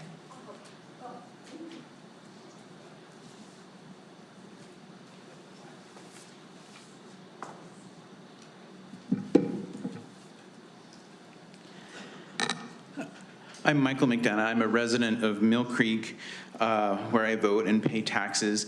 I'm a proud GEA member, but proudest of all, I am a elementary resource teacher at Woodstock Elementary, and I have been a teacher in Granite School District for, I think it's about 27 years. So I want to thank the board not just for this budget, but for a very constant history of doing everything in its power to be able to recruit and retain teachers. I remember when Terry Bodden was board president, there was a teacher shortage, and the board's question was, what was the most they could do? That's been the approach for years. I've been happy to work for Granite for 3 decades and have never worried about what other districts were doing and, the chaos with their privatizing the buses or whatever, because I knew this board wasn't going to do that. You guys have always been very reliable. So I have a little history and have been a little bit involved in some of these budgets over the years. And this proposed budget is the first that I can remember that does something about class size. Like, you guys, this is huge. This is historical, and it will directly affect the ability of teachers to teach the hardest kids, and it will directly benefit students. We are, as teachers, we like to think of ourselves as kind of an umbrella, right? If there's all of these pressures from the outside world, we're going to protect the kids in our classroom from all of that so that they can just learn. And the great administrators are similarly umbrellas for the teachers, and they have all of these pressures about raising test scores, and they protect teachers from that so we can just teach. And I know that there are pressures on you guys, and you will hear from people who live in our district who are facing real difficulties, and raising taxes is never easy. And I appreciate your courage. Conditions on the state and national level have put you all in a hard position, and I am grateful that you continue to do everything in your power to keep these conditions from impacting our schools. Thank you.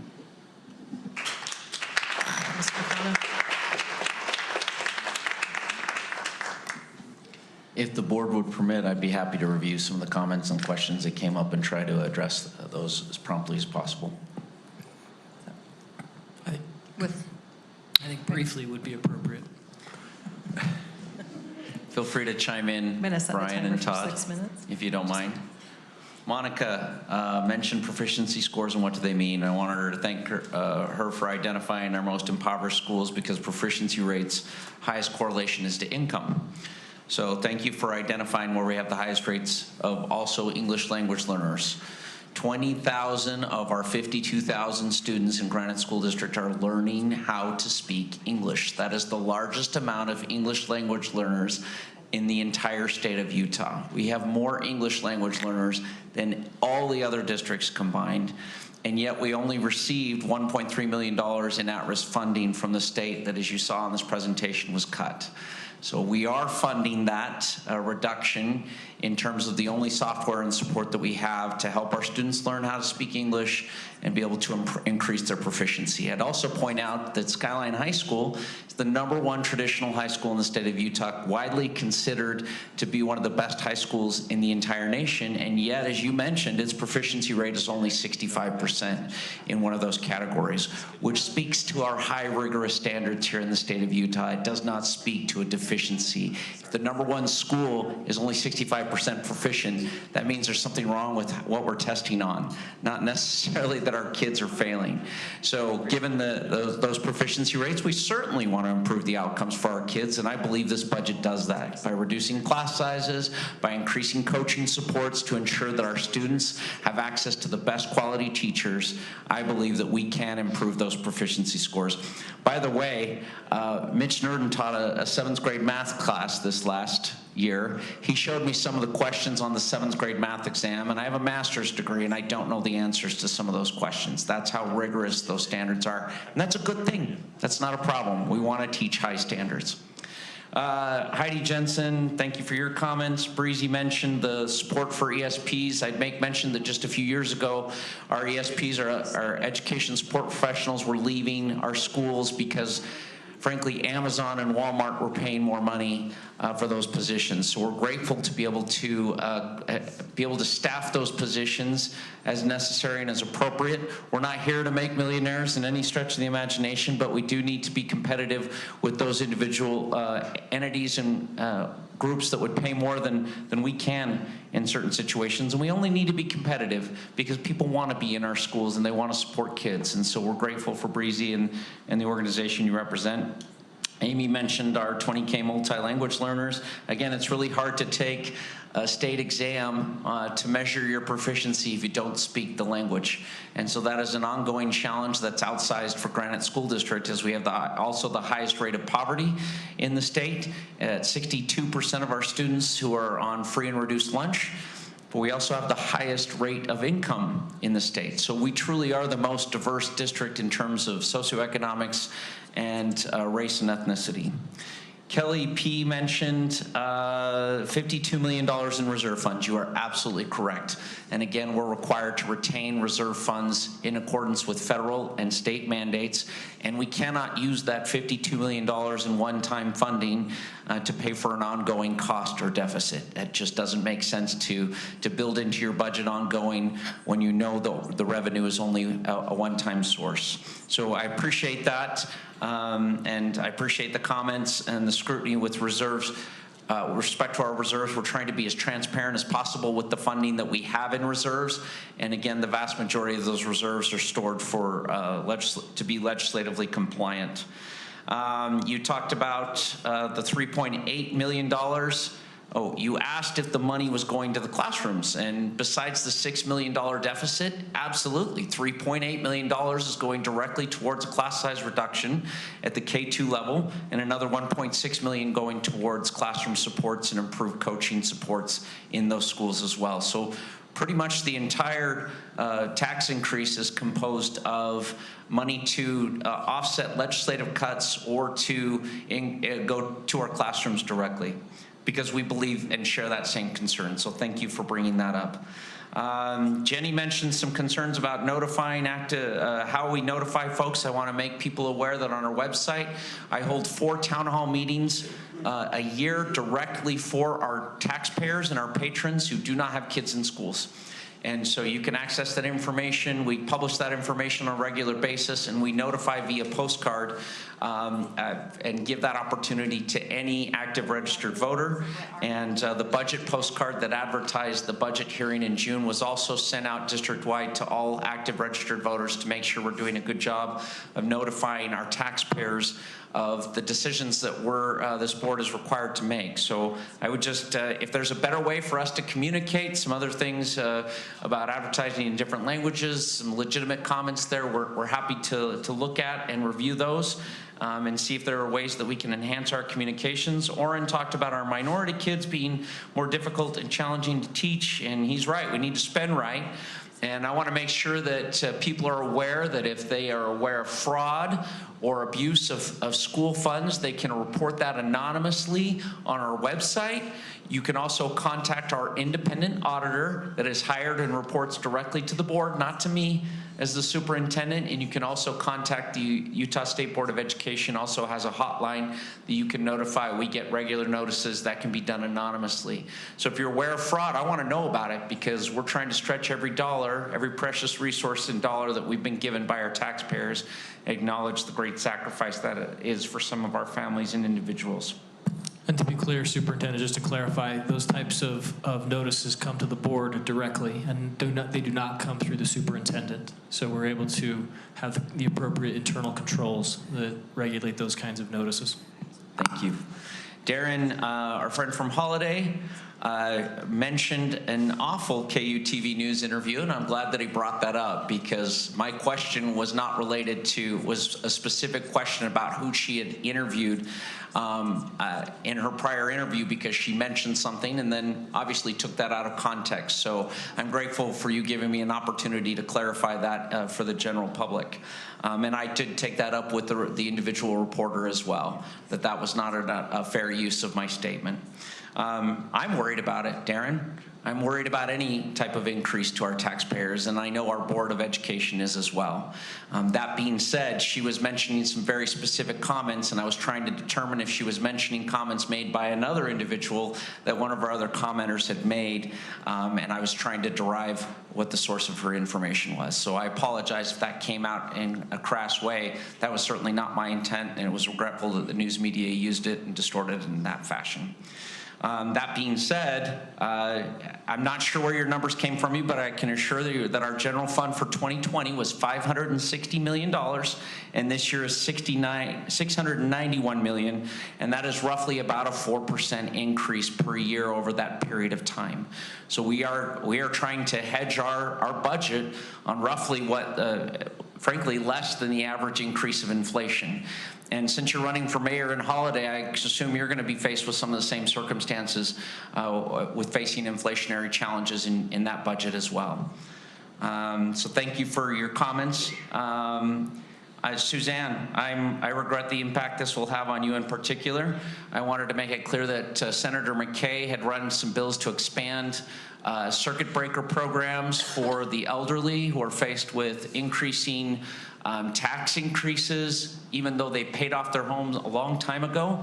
And Granite is empathetic of that, and we're doing everything we can to support those types of programs, and would encourage you to contact your legislator with respect to those programs as well, since they're the ones who control the levies, that we have the tools and resources to raise revenue.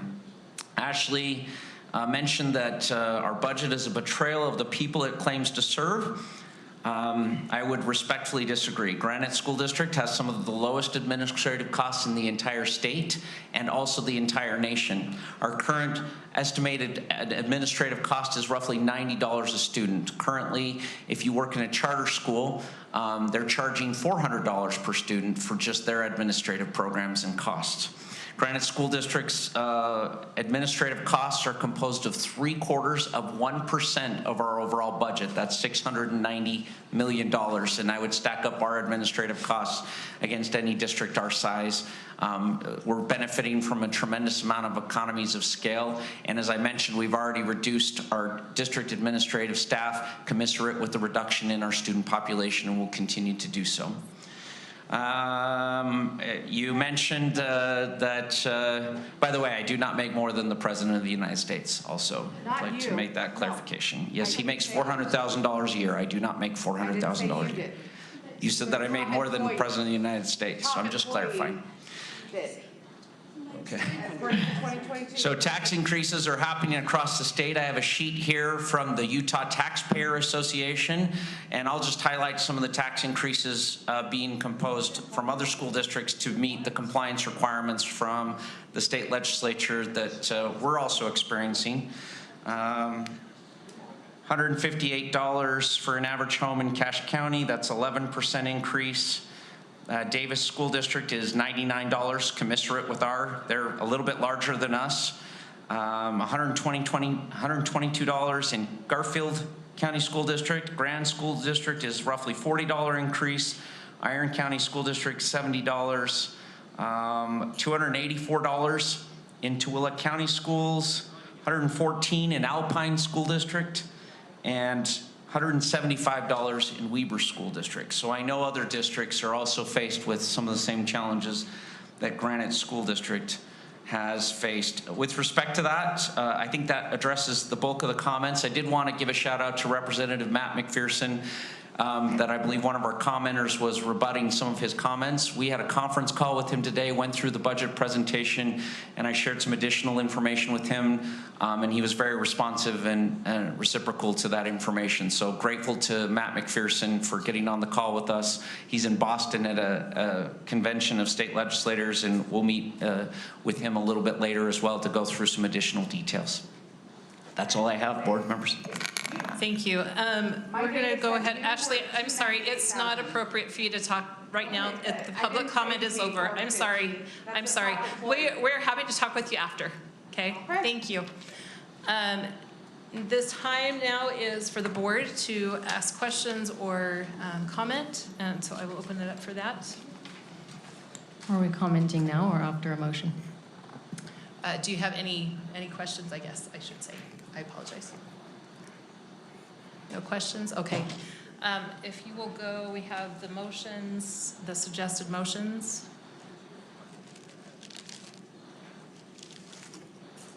So these are the two motions that we have on the table tonight.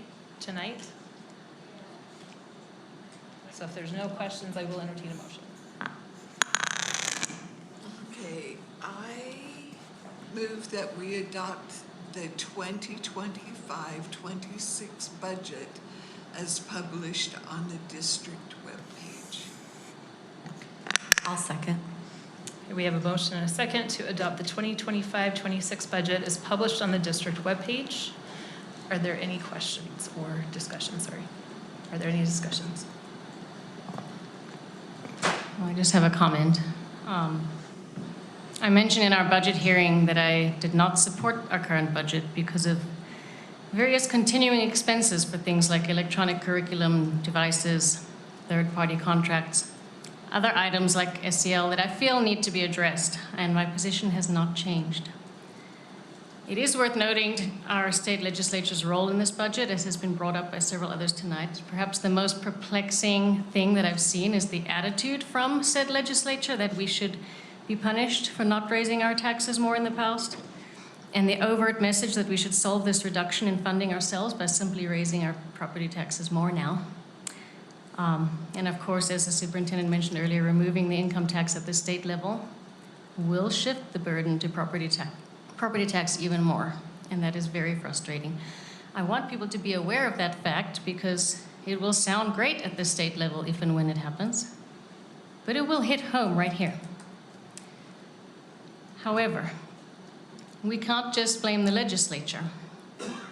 The burden passing from one area of government to another notwithstanding, the gravy train does not last forever. And we need to find ways to reprioritize our programming and simplify our approach rather than increasing the budget.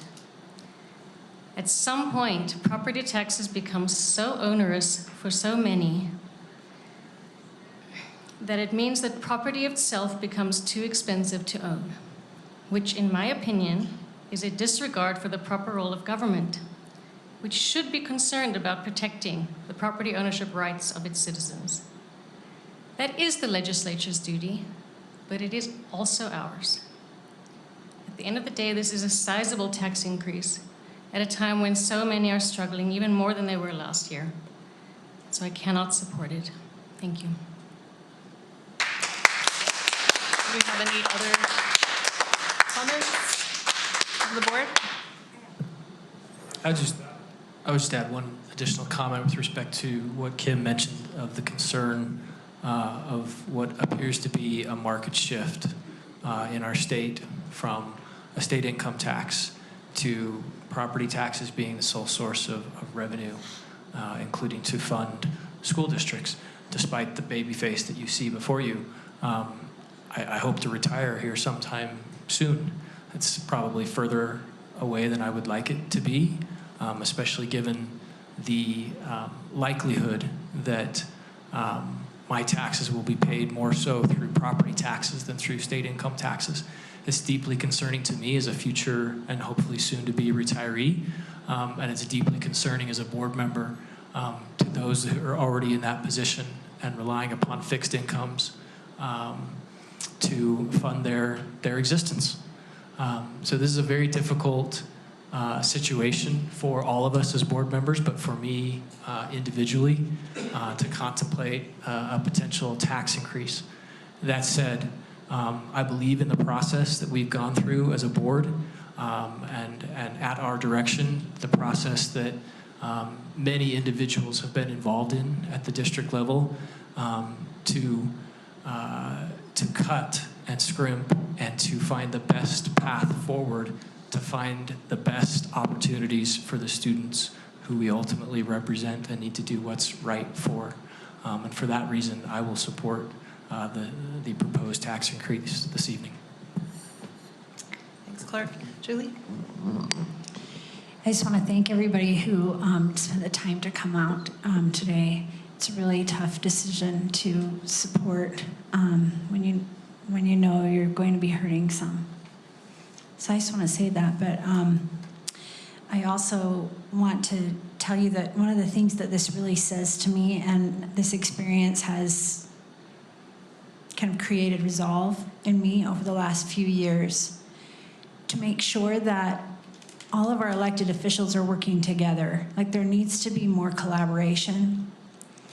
And school board officials who and city officials who handle property taxes need to be really talking with legislators who handle sales and income tax. All of these are coming from our pockets, and we've got to have a collaborated overview of how to handle this, because this kind of piecemeal situation is hurting us in real ways.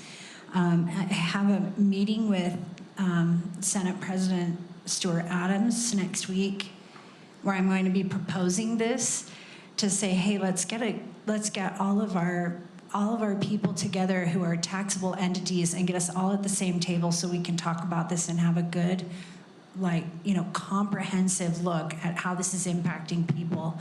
And I feel really strongly that this has to happen, because the direction that we're headed in, you can feel these are the beginning pains. It's going to continue to get worse unless we do something now. And so we all have to kind of look at this at the ballot box, wherever, for your school board member, for your city officials, for all the way to our federal people, right? Like, how can we encourage these people to work together?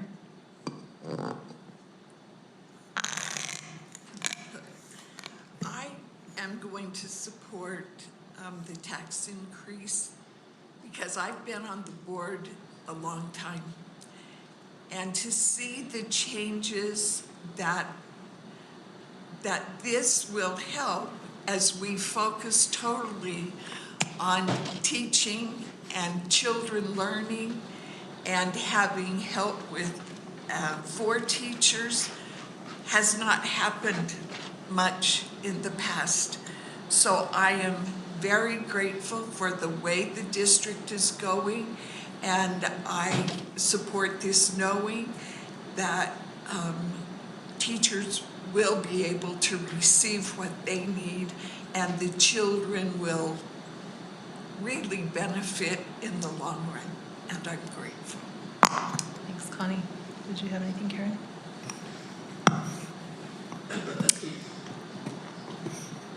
Tax hearings are definitely some of the hardest meetings. I have literally been playing for the last, in talking to different board members, just back and forth in my head on this. And at the end of the day, I feel like it ends up being this question of taxpayers, fixed income on this side, and teachers and kids on this side.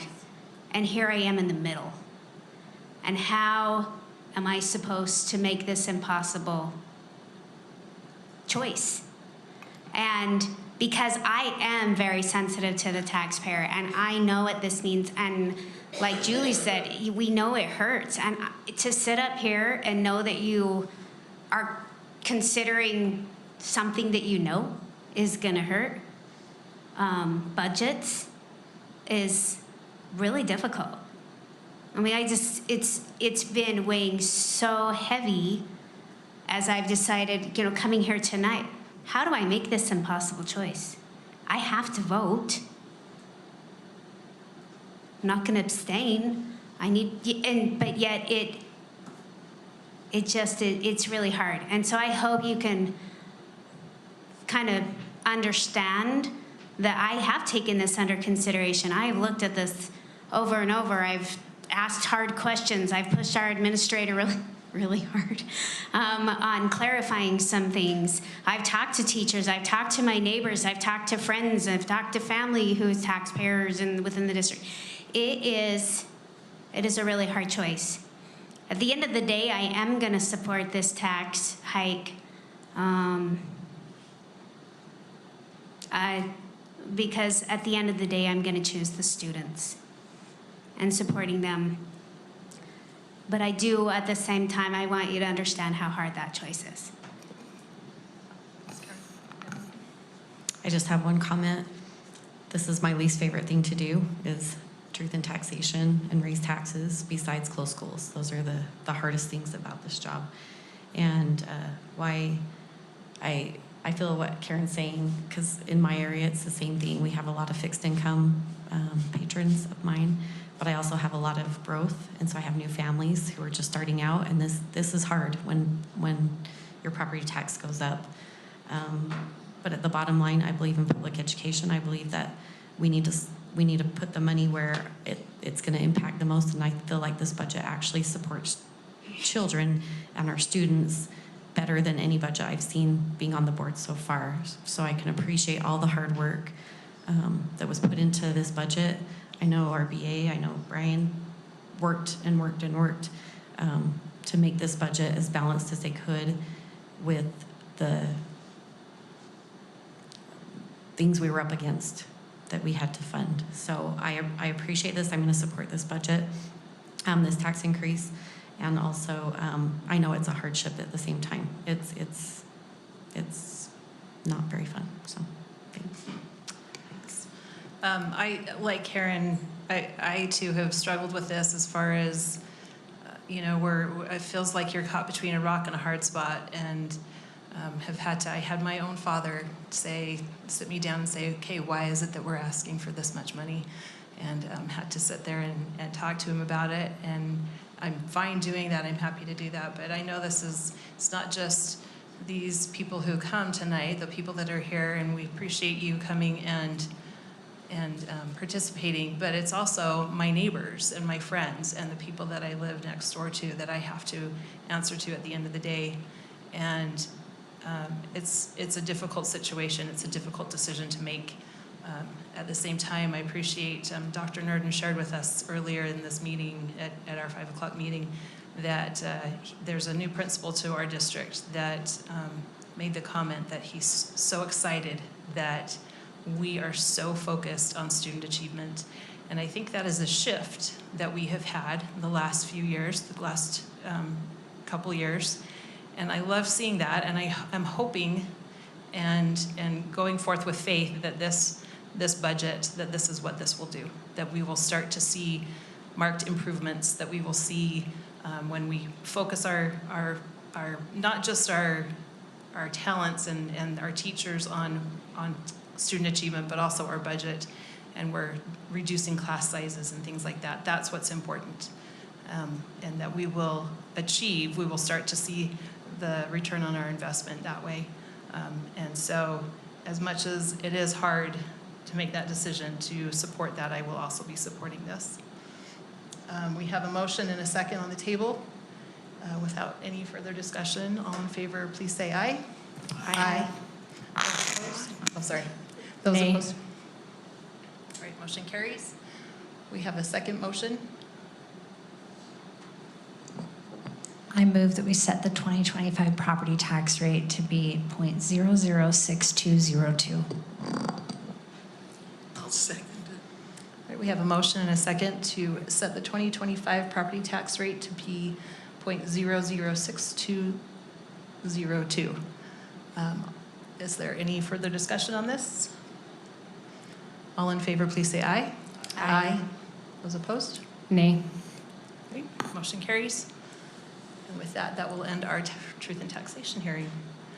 We appreciate once again all of you for coming and expressing your thoughts.